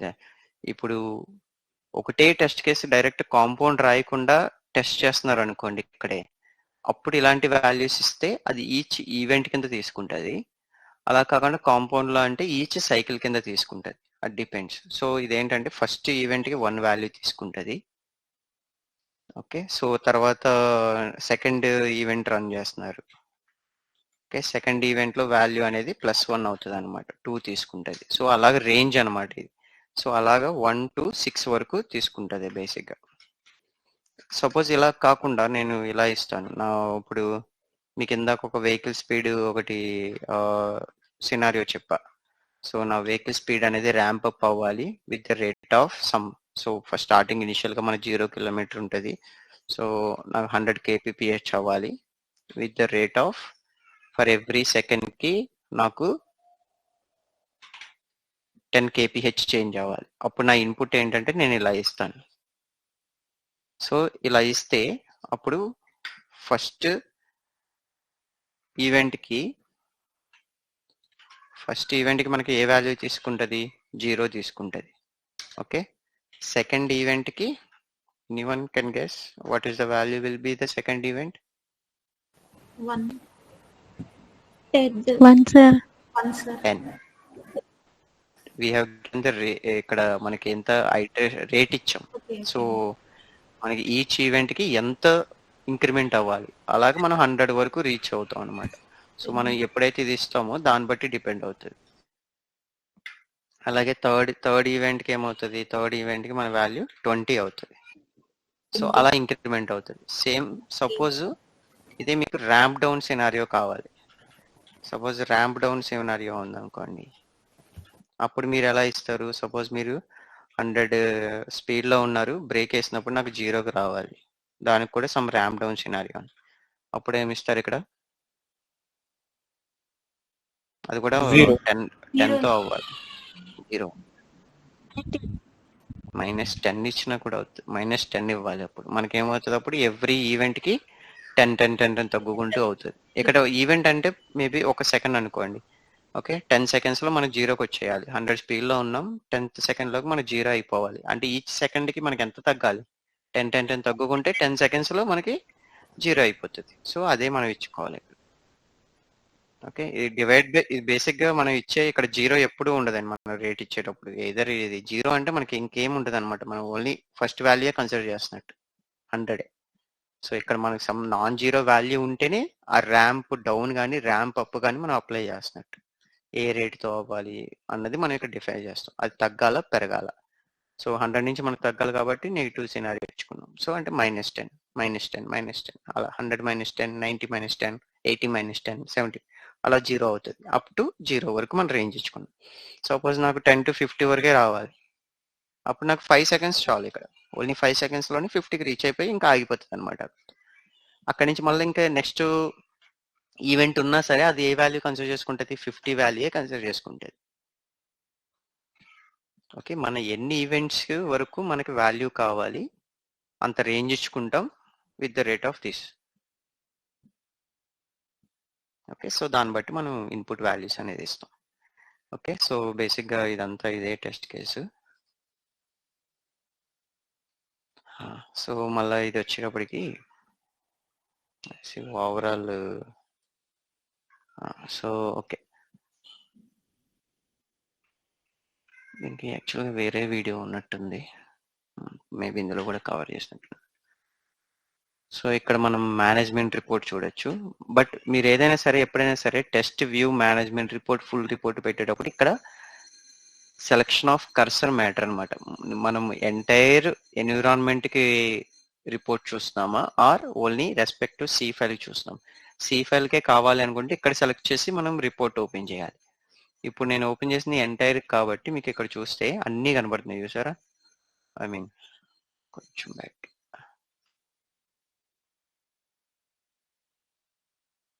సో ఇక్కడ ఏంటి? సి లిబ్ స్టబ్ కనబడుతుంది, అలాగే మెసేజ్ లైన్ ఆ యూఈటీసీ కూడా ఉన్నాయి కాబట్టి అవన్నీ కూడా ఉన్నాయి. ఓకే, ఆ రెస్పెక్టివ్ పాస్ ఫెయిల్. బట్ మనం సి లిబ్ అనే దానికి 100% అచీవ్ చేసాం కాబట్టి ఇక్కడ చూసాం మొత్తం ఆ రెండు ఈ ఫంక్షన్ తగ్గట్టు మొత్తం అంతా 100% స్టేట్మెంట్, 100% బ్రాంచ్, 100% పేర్. సో ఇలా మేనేజ్మెంట్ రిపోర్ట్ అనేది ఇలా ఉంటుంది. సో మనం దీన్ని డైరెక్ట్ ఇక్కడ సేవ్ బటన్ ఆప్షన్ ఉంటుంది, అయితే కంట్రోల్ S కొట్టినా మన HTML లో సేవ్ అయిపోతుంది. ఓకే, ఇప్పుడు నేను ఇక్కడ చూడండి, ఇది full I think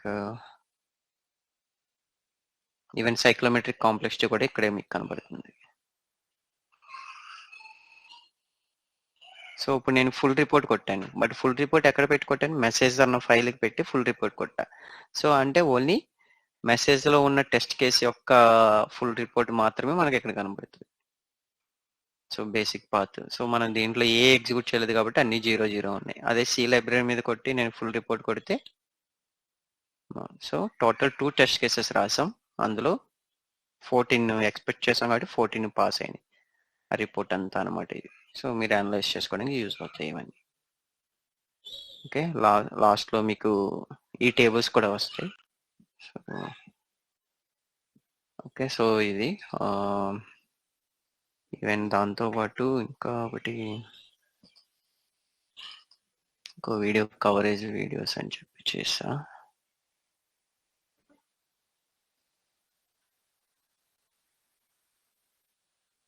I think ఇది 3 minutes.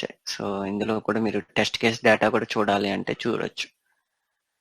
సో ఈచ్ టెస్ట్ కేస్కి మనం ఏమి రాసాం, ఏమేమి కాన్ఫిగర్ చేసాం, అప్పుడు దాంట్లో మనం యూజర్ కోడ్ రాస్తాం చూసారా, ఆ యూజర్ కోడ్ కూడా కనబడుతున్నాయి వెళ్ళిపోయిన పై. సో మనం రాసిన యూజర్ కోడ్స్,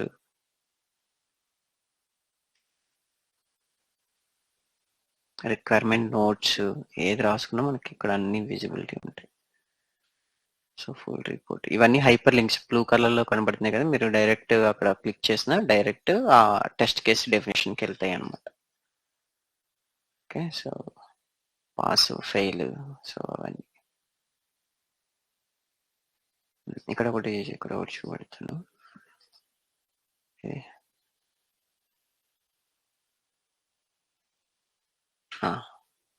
సో ఇక్కడ చూడండి, ఇక్కడ బేసిక్గా మనం స్ట్రింగ్ టు పాయింటర్ మార్చి ఇచ్చాం కదా. ఇప్పుడు నేను స్ట్రింగ్ టు పాయింటర్ మార్చకుండా ఓన్లీ స్ట్రింగ్కి డైరెక్ట్ ఇలా ఇచ్చేసా %25 అని. అప్పుడు ఏమవుతుంది, మనం డెస్టినేషన్ మళ్ళీ పాయింటర్ పెట్టి ఈచ్ బైటే వెరిఫై చేస్తాను. అప్పుడు ఏమవుతుంది, మనకి ఫస్ట్ బైట్ ఒకటే కదా, % ఒకటే కాపీ అవుతుంది. అదొకటి కాపీ అయ్యి కూడా సక్సెస్ అయింది. లెంత్ 1 ఇచ్చాను కాబట్టి మనం లెంత్ ఇక్కడ అప్పుడు మనం 3 or 4 ఇస్తే ఆ రెస్పెక్ట్ ఈచ్ ఎంత క్యారెక్టర్ ఉందో అంతా మనకి డెస్టినేషన్లోకి రీడ్ అవుతుంది అనమాట.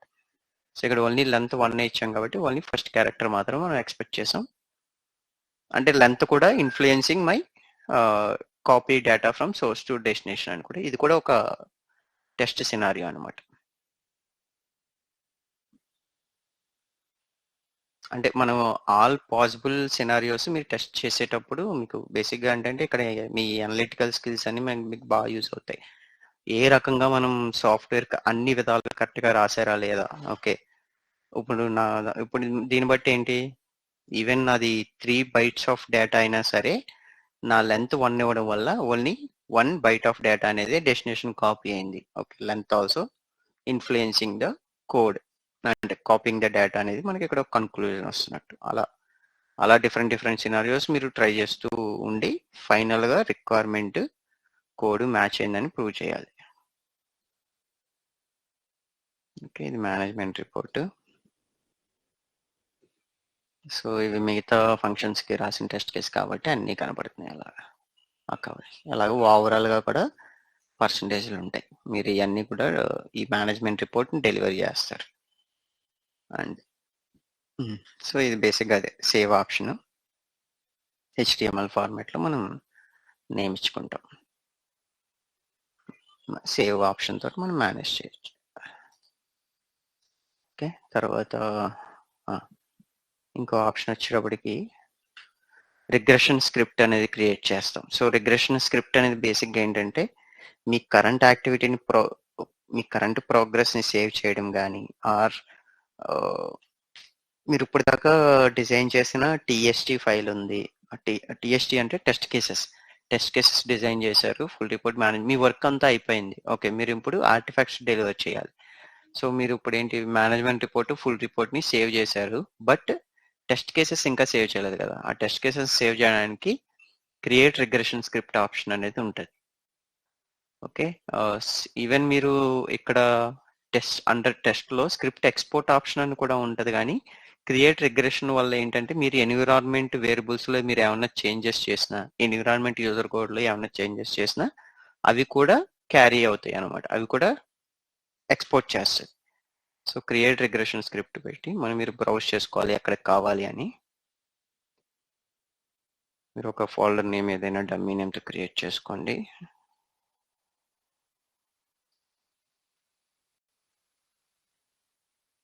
ఓకే, చూజ్ అని కొట్టి ఇక్కడ క్రియేట్ అని కొడితే regression script build done. So ఇప్పుడు మీరు ఆ ఫోల్డర్కి వెళ్ళి ఓపెన్ అయితే దీంట్లో మనకి 3 వేరియబుల్స్ ఉంటాయి. ఓకే, ఒకటి బ్యాట్ ఫైల్, ఒకటి ENV ఫైల్, ఒకటి TST file. So ENV file బేసిక్గా మీకు ఒక స్టార్టింగ్ ఎన్విరాన్మెంట్ రిలేటెడ్ సెట్టింగ్స్, మీ కవరేజ్ టైపు, అన్ని రిలేటెడ్ ఇన్ఫర్మేషన్ అన్నీ ఇందులో ఉంటాయి. సో అవన్నీ సో మేబీ ఓపెన్ చేసి కూడా చూపెట్టుంటాను. సో ఇది TST. సో టెస్ట్ కేసు మీరు డిజైన్ చేసిన టెస్ట్ కేసు. ఫస్ట్ లైన్ వచ్చి మీరు వెక్టర్ క్యాస్ట్ ఏ వెర్షన్ యూజ్ చేస్తున్నారు, మీ లైసెన్స్ వెర్షన్ అవన్నీ చూపెడతాయి. సో దీంట్లో మళ్ళీ ఏమేమి ఆప్షన్స్ మీరు ఇందులో యూజ్ చేశారు. ఇక్కడ యూనిట్ అండర్ టెస్ట్ అంటే మీ UET సెలెక్షన్ అనమాట. మనం 3 UET సెలెక్ట్ చేసాం, లైన్, మెసేజ్, CLib స్టబ్, అందుకు 3 కూడా ఇలా కనపడతాయి. ఓకే, కింద వచ్చేటప్పటికి టెస్ట్ కేసెస్ సబ్ ప్రోగ్రామ్ అనేది మనకి ఒక యూనిట్ కింద. సో ఆ యూనిట్లో సబ్ ప్రోగ్రామ్ అనేది ఫంక్షను. సో మీ టెస్ట్ కేసు బేసిక్గా ఎక్కడ అంటే ఇక్కడ లైన్ నెంబర్ 27 నుంచి 42. సో ఇదంతా ఒక టెస్ట్ కేసు అనమాట. టెస్ట్ డాట్ ఎండ్ అనేది టెస్ట్ కేస్ ఎండ్ రిప్రజెంట్ చేస్తుంది. టెస్ట్ కేస్ అనేది మీ నేమ్ అనమాట. ఫస్ట్ టెస్ట్ కేస్ నేమ్తో ఇచ్చారు. ఆ టెస్ట్ కేస్ అనేది ఏ యూనిట్లో క్రియేట్ చేశారు, అంటే ఏ .c ఫైల్లో క్రియేట్ చేశారు, అండర్ ఏ ఫంక్షన్ కింద క్రియేట్ చేశారు. సో ఆ రెండు ఇవి యూనిట్ సబ్ ప్రోగ్రామ్. సో ఇది న్యూ టెస్ట్ కేసు, నేమ్ ఏమి ఇచ్చారు అన్నది ఇక్కడ కనబడుతుంది. సో ఇది బేసిక్ పాత్ కాబట్టి 1/3 అని కొత్త బేసిక్ పాత్ టెస్టింగ్లో వచ్చింది ఇది. అలాగే టెస్ట్ డాట్ వాల్యూ అంటే మీరు ఇన్పుట్ ఇచ్చినట్టు, అలాగే టెస్ట్ డాట్ ఎక్స్పెక్టెడ్ అని ఉంటే ఎక్స్పెక్టెడ్ వాల్యూ. సో బేసిక్ ఇక్కడ చూస్తే టెస్ట్ డాట్ నోట్స్ అంటే మీరు ఈవెన్ ఆ టెస్ట్ కేసులో ఏమి అచీవ్ చేశారన్నది నోట్స్ కూడా రాసుకోవచ్చు అనమాట. సో మీకు అది ఎక్కడ కనబడుతుంది అంటే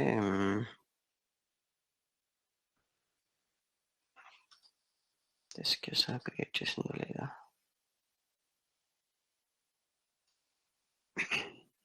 ఐ థింక్ ఇందులో లేదు. ఇందాక ఇది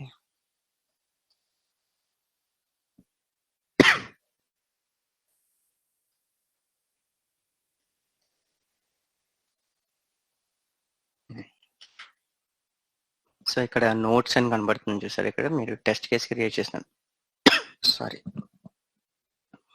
ఈ నోట్స్ క్లిక్ చేసినప్పుడు ఆ నోట్స్ మీరు యాడ్ చేసుకోవచ్చు.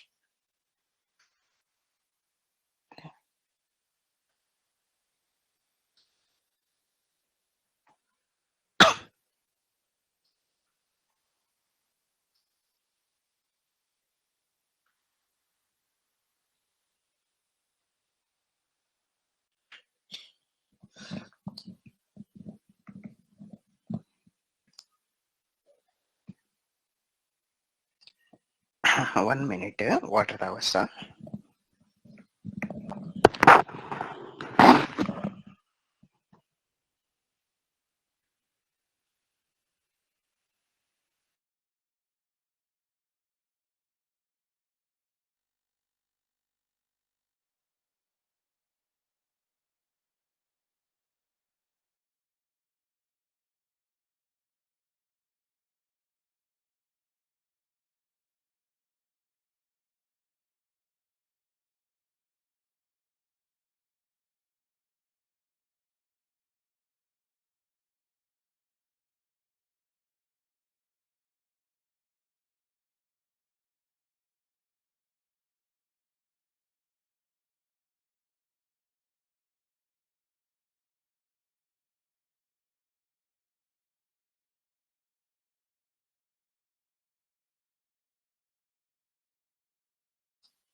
Yeah, so test dot value అంటే మన ఇన్పుట్స్, అలాగే మనకి ఎక్స్పెక్టెడ్ అని టెస్ట్ డాట్ ఎక్స్పెక్టెడ్ అని ఉంది అని అంటే మనం ఎక్స్పెక్టెడ్ వాల్యూ ఇచ్చినట్టు అనమాట.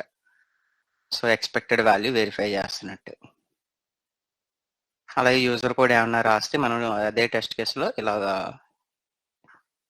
నీకు 106 లైన్లో అయితే వాల్యూ యూజర్ కోడ్ అందంటే ఇన్పుట్ సైడ్ రాస్తే user code value user code అని వస్తుంది. అదే ఎక్స్పెక్టెడ్ సైడ్ రాస్తే user code expected user code అని వస్తుంది.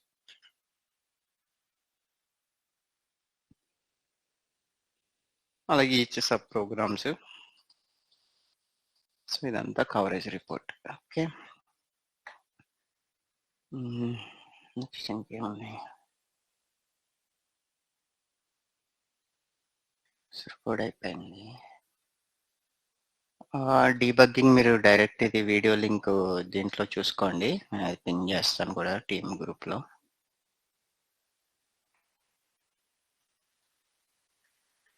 ఏముండదు, జస్ట్ మనం హార్నెస్ ఫైల్ జనరేట్ అయిన తర్వాత మనం ఏదైనా ఒక వేరియబుల్ని మానిటర్ చేయాలి, వాల్యూ డీబగ్ చేయాలి, లైక్ ప్రోబ్ పాయింట్స్ అంటారు కదా. సో అటువంటి మనకి ఏమన్నా చూడాలి అంటే ఎలా చూడాలి అని tool configuration, tool settings. Okay, report generation అయిపోయింది, రిగ్రెషన్ స్క్రిప్ట్ అయిపోయింది, coverage analysis done. Next gateway. So requirement gateway. ఇప్పుడు రిక్వైర్మెంట్ గేట్వే మనం బేసిక్గా ఎందుకు అప్లై చేస్తామంటే, ఇప్పుడు మనం 100% కవరేజ్ మనం ఫుల్ రిపోర్ట్ మేనేజ్మెంట్ రిపోర్ట్స్ తోటి చెప్తున్నాం. టెస్ట్ కేస్ కూడా కంప్లీట్గా పాస్ ఫెయిల్స్ అన్నీ అయిపోయినాయి. సో డస్ ఇట్ మీన్ మనం 100% టెస్టింగ్ చేసినట్టేనా, అంటే 100% రిక్వైర్మెంట్ కవరేజ్ అయిపోయినట్టేనా? No sir.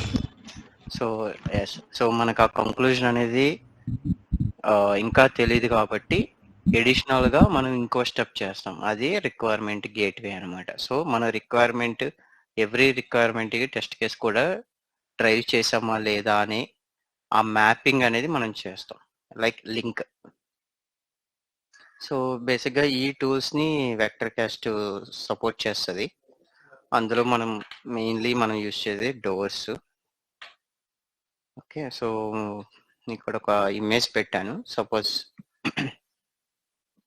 ఇవి బేసిక్గా మనం టెస్ట్ కేసు రాసిన తర్వాత ఈ టెస్ట్ కేస్ డిజైన్స్ కదా.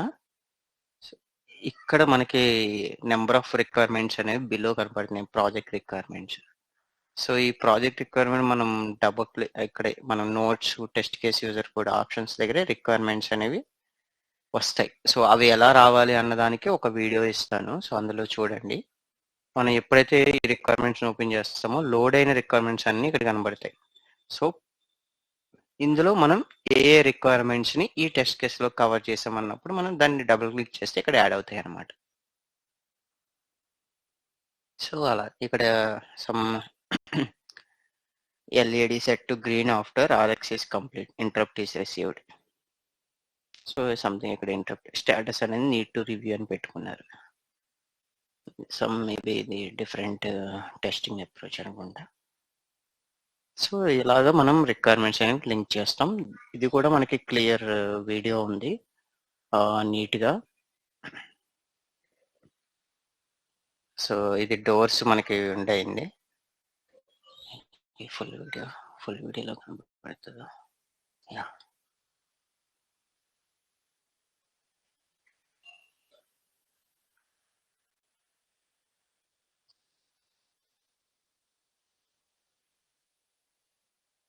So this is the button అనమాట, రిక్వైర్మెంట్ గేట్వే బటన్.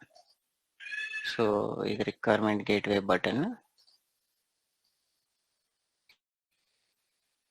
ఓకే, మనం బేసిక్గా ఇప్పుడు సపోజ్ మీ రిక్వైర్మెంట్ డాక్యుమెంట్ ఇలా ఉంది, ఫంక్షనల్ రిక్వైర్మెంట్స్ అని ఐడి ఉండదు అన్నాం కదా. ప్రతి ఈచ్ ఆబ్జెక్ట్ ఒక ఐడితో రిప్రజెంట్ చేస్తాం. ఈ ఐడిని మనం మ్యాప్ చేస్తాం అనమాట. ఓకే, ఫస్ట్ మనకి ఇది గేట్వే సింబల్ రిక్వైర్మెంట్ లో. ఈ బటన్ క్లిక్ చేయగానే ఇలాగ మనకి ఈ విండో ఓపెన్ అవుతుంది, integrated tool requirement gateway.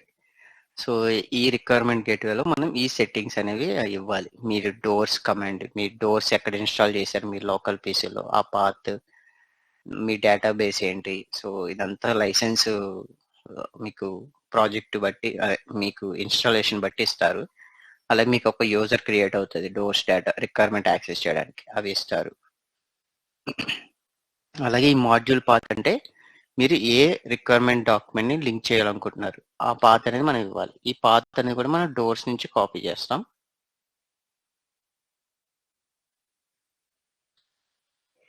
Okay, even ఇక్కడ డోర్స్ ఉన్నాయి కదా, అలాగే డిఫరెంట్ మనకి ప్రొఫైల్స్ కూడా మనకి యాక్సెసిబుల్ లో ఉన్నాయి. జామా చేయొచ్చు, సిఎస్వి ఇవ్వచ్చు. అలా ఇంటిగ్రిటీ కూడా రిక్వైర్మెంట్ మేనేజ్మెంట్ ఉంది అని చెప్పాను కదా మీకు, పిటిసి ఇంటిగ్రిటీ. సో అది కూడా ఇక్కడ మనకి సపోర్ట్ చేస్తారు వెక్టర్ కాస్ట్.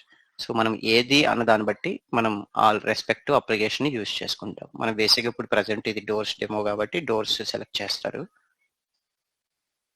ఓకే, ఇంత మీకు డిఫరెంట్ ఎక్స్ప్లెనేషన్ ఉంది మోస్ట్లీ.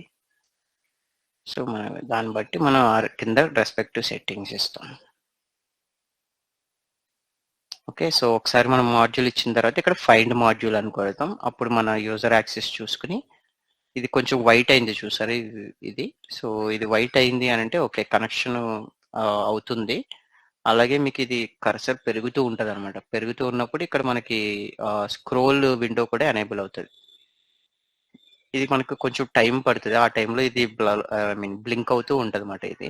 సో మీరు అక్కడ ఏమీ యాక్షన్ జరగట్లేదు అనుకోకండి, ఎందుకంటే అది బ్లాంక్ కాదు. సో ఒకసారి మాడ్యూల్స్ అంతా అయిన తర్వాత ఇక్కడ మీకు రిపోర్ట్ వస్తుంది. సో ఇక్కడ folder found, module found. Minute.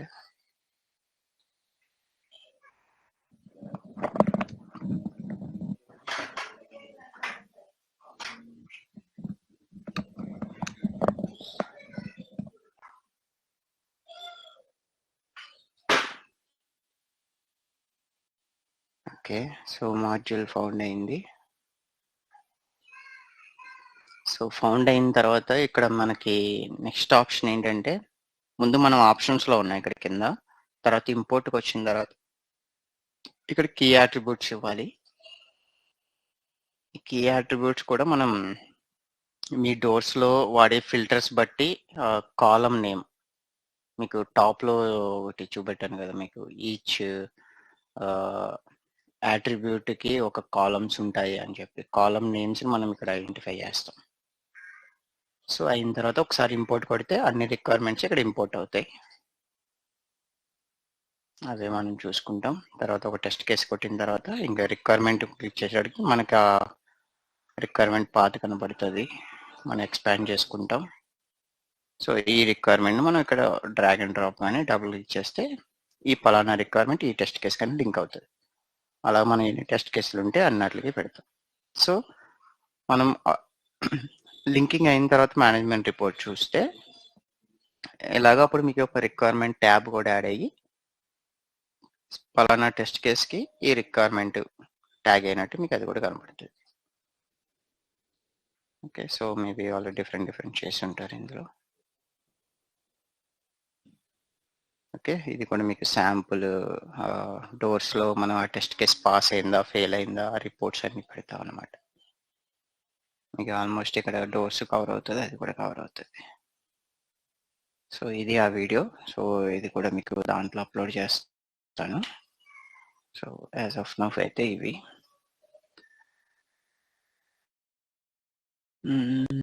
ఇంకేమున్నాయి, ఒకటి కామన్ ఎర్రర్స్, లైక్ మనం వెక్టర్ క్యాస్ట్ డిజైన్ చేసేటప్పుడు మోస్ట్ ఫ్రీక్వెంట్గా వచ్చే ఎర్రర్ ఏంటంటే ఒకటి సెగ్మెంటేషన్ ఫాల్ట్. సెగ్మెంటేషన్ ఎర్రర్ అనేది ఎప్పుడు వస్తుందో మీకు ఐడియా ఉన్నాయా? మీకు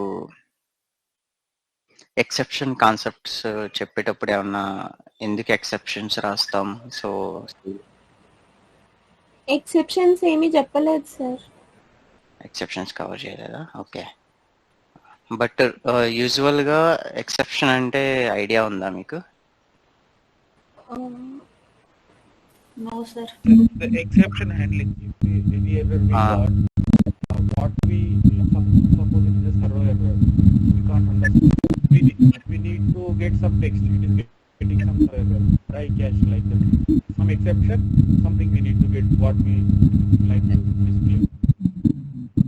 Okay, basically exception whenever we found that something like divided by 0 వచ్చింది, సపోజ్ డివైడెడ్ బై 0 వచ్చినప్పుడు సాఫ్ట్వేర్ హౌ టు హ్యాండిల్ అన్నదాన్ని మనం ఎక్సెప్షన్లో డిస్క్రైబ్, ఈ ఎక్సెప్షన్ హ్యాండ్లింగ్ మెకానిజం యూజ్ చేసి మనం సాఫ్ట్వేర్ని చెప్తాం అనమాట, సేఫ్టీ మెకానిజమ్స్ అలా. సో అన్వాంటెడ్ బిహేవియర్ సినారియోస్ వస్తే మన సాఫ్ట్వేర్ ఎలా రియాక్ట్ అవ్వాలి, సో కంప్లీట్ అబ్నార్మల్ నుంచి మనం బయటపడడానికి ఎక్సెప్షన్స్ అనేవి రాస్తాం. ఓకే, మీకు ఆబ్జెక్ట్ ఓరియంటెడ్ ప్రోగ్రామ్లో ఉంటుంది బేసిక్గా ఇది. సో C++, జావా, సో వాటిలో మేబీ మీది ఓన్లీ C క్లాస్ కాబట్టి మీకు అది లేదు కాన్సెప్ట్. సో మీకు బేసిక్గా మీకు ఏదైనా డివైడ్ బై 0 వస్తుంది అని అంటే అప్పుడు మనకి డిఫరెంట్ కోడ్ సింటాక్స్లో ఒకలా ఫాలో అవుతారు. సో ఆ ఎక్సెప్షన్ అనేది బేసిక్గా ఏంటంటే టైప్ ఆఫ్ ఎక్సెప్షన్స్ కూడా మనం మెన్షన్ చేయాల్సి వస్తుంది. కొన్ని టైప్ ఆఫ్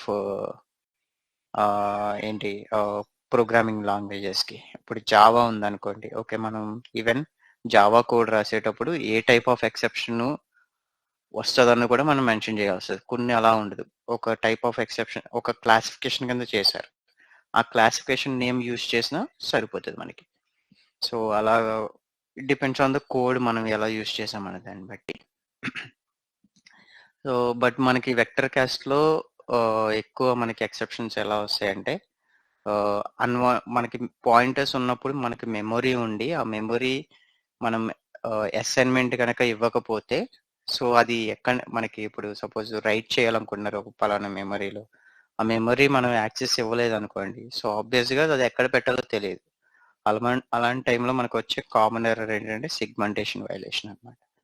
సో మనకి ఇందాక ఒకటి సోర్స్ డెస్టినేషన్ 2 పారామీటర్స్ ఉన్నాయి. సపోజ్ సోర్స్కి మెమరీ ఇచ్చి డెస్టినేషన్కి ఆ మెమరీ ఇవ్వలేదు అనుకోండి అది ఎక్కడ రైట్ చేస్తుంది, రైట్ చేయలేదు కదా. రైట్ చేసేటప్పుడు మనకు అక్కడ ఏం చేయాలో తెలియక దానికి సిగ్మెంటేషన్ వైలేషన్ వచ్చి ఇక్కడ మనకి ఈవెన్ జాబ్ స్టేటస్లో ఇంటూ మార్క్ కనపడుతుంది. అలాగే ఇక్కడ ఈవెన్ మన రన్నింగ్ స్టేటస్ ఈ రన్ ఉన్నాయి కదా మన పలానా టెస్ట్ కేస్కి ఇంటూ మార్క్ వస్తుంది. టిక్ మార్క్ అంటే టెస్ట్ కేస్ ఎగ్జిక్యూట్ అయిందని, ఇంటూ మార్క్ అంటే something is wrong. So mostly మనకి సిగ్మెంటేషన్ ఎక్కువ పాయింటర్స్కి రైజ్ అవుతాయి. ప్రాపర్ మెమరీ ఎలకేషన్ అనేది మనం ఇవ్వకపోతే అప్పుడు మనకు అవుతుంది. సో అటువంటి కేసు వీడియో ఇది కూడా అప్లోడ్ చేస్తాను. ఇలాంటి టైంలో మీరు ఏం చేయాలి అన్నది కూడా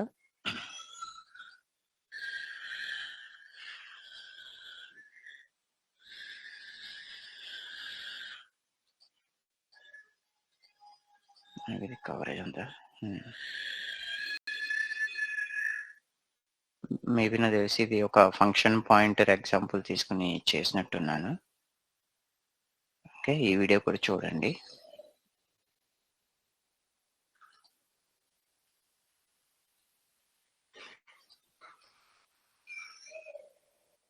ఈవెన్ ఐ థింక్ యూజర్ కోడ్లో రాసిన పార్ట్ కూడా ఉంది, మీకు యూజర్ కోడ్లో కూడా రాసింది కూడా కనపడుతుంది. బేసిక్గా మీరు ఇలా చూసినప్పుడు మీకు ఇన్పుట్ వాల్యూ ఉందా, యూజర్ కోడ్ రాసారా అనడానికి మీకు ఇక్కడ తెలుస్తుంది. ఇక్కడ చూసారా సమ్ యూజర్ కోడ్లో ఒక బల్క్ ఆఫ్ టెక్స్ట్ ఉంది ఆర్ సంథింగ్ ఇలా ఈక్వల్ టు ఇలా ఉంది అని అంటే something user code is return అనమాట.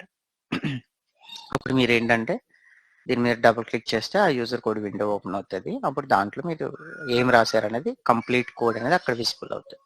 ఇక్కడ షార్ట్ ఫార్మాట్లో కనబడింది. సో అలా డబుల్ క్లిక్ చేసినప్పుడు ఎగ్జాక్ట్ యూజర్ కోడ్ సంథింగ్ ఎలా ఉంది, ఇన్పుట్ ఎలా ఉంది, ఎక్స్పెక్టెడ్ ఎంత ఉంది. ఓకే, సో సేమ్ అదే కేసు ఇక్కడ కూడా రిపీట్ అయినట్టుంది. ఐ థింక్ ఇది ఫస్ట్ రికార్డ్ చేసిన వీడియో, బట్ మీకు ఇందాక చూపెట్టింది అయితే లాస్ట్ నిన్న చేసిన రికార్డ్ అది.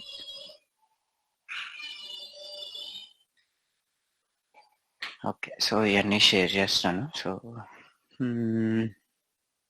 మోస్ట్లీ ఇంకా ఎర్రర్స్ కవర్ అయింది, రిక్వైర్మెంట్ గేట్వే ఒకసారి మీకు వీడియో చూడండి. మేబీ ఏదో ఒక టైంలో మీకు ఎలాగ ఈరోజు సి సెషన్ అయిపోతుంది కాబట్టి మోస్ట్లీ మీకు ఈరోజు టైం ఉండకపోవచ్చు.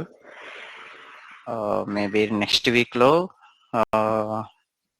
ఏదైనా మండే చూస్తే మీరు ఇవి గో త్రూ అయ్యి మిగతా ఏ సెషన్స్ ప్లాన్ చేయకపోతే ఈవెన్ ఒకసారి నేను కూడా డేటా అప్లోడ్ చేయాలి కాబట్టి ఒకసారి డేటా అప్లోడ్ అయిన తర్వాత గ్రూప్లో మెన్షన్ చేయమని చెప్తా శశికి. సో ఆ యాక్సెస్ అంతా మీరు వచ్చిన తర్వాత ఒక 2 daysలో మీరు అన్నీ చూసి మీకు ఏమైనా డౌట్స్ ఉన్నాయంటే పోస్ట్ చేయండి.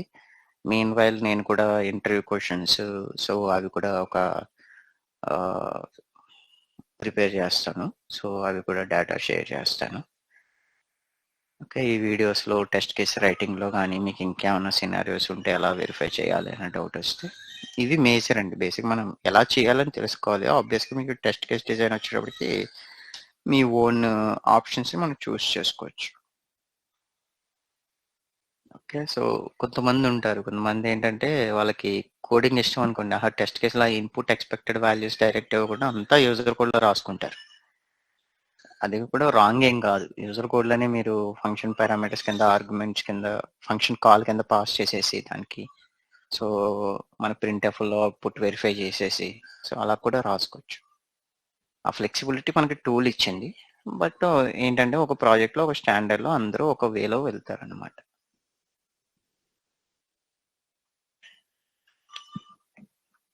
ఓకే, ఇంకేమైనా క్వశ్చన్స్ ఉన్నాయి ఈరోజు సెషన్కి ఏమన్నా?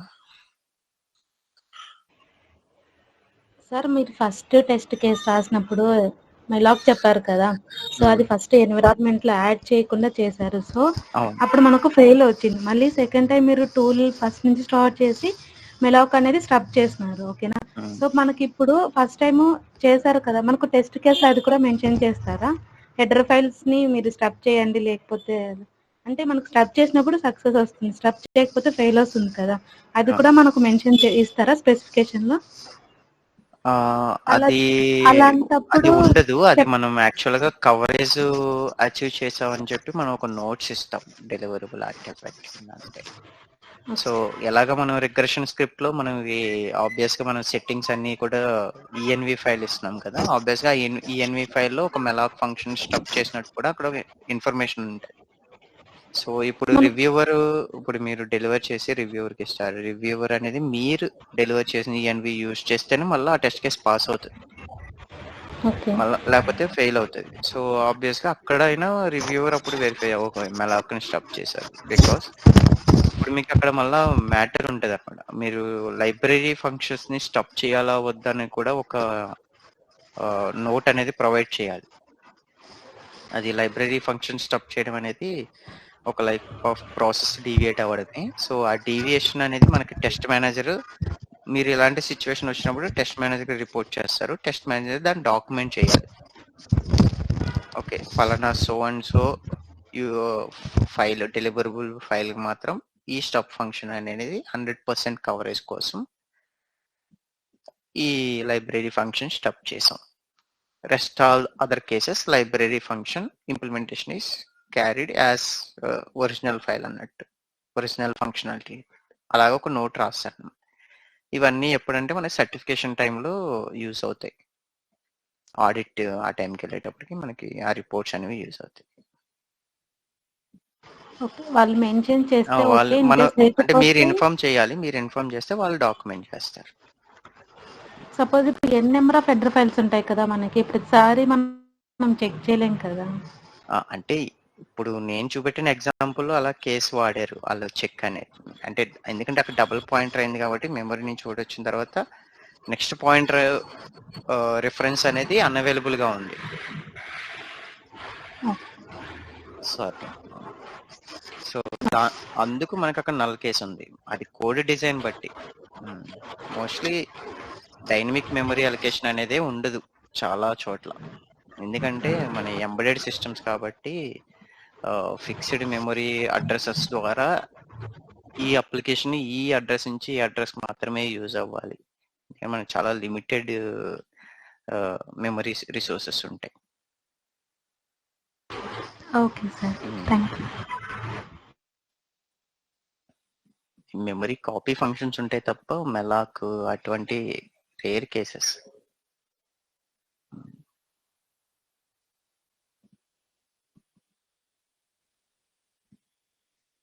ఓకే దెన్, అంతే కదా క్వశ్చన్స్.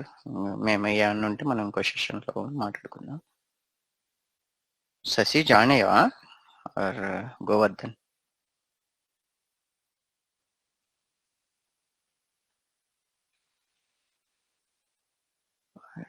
Okay okay then,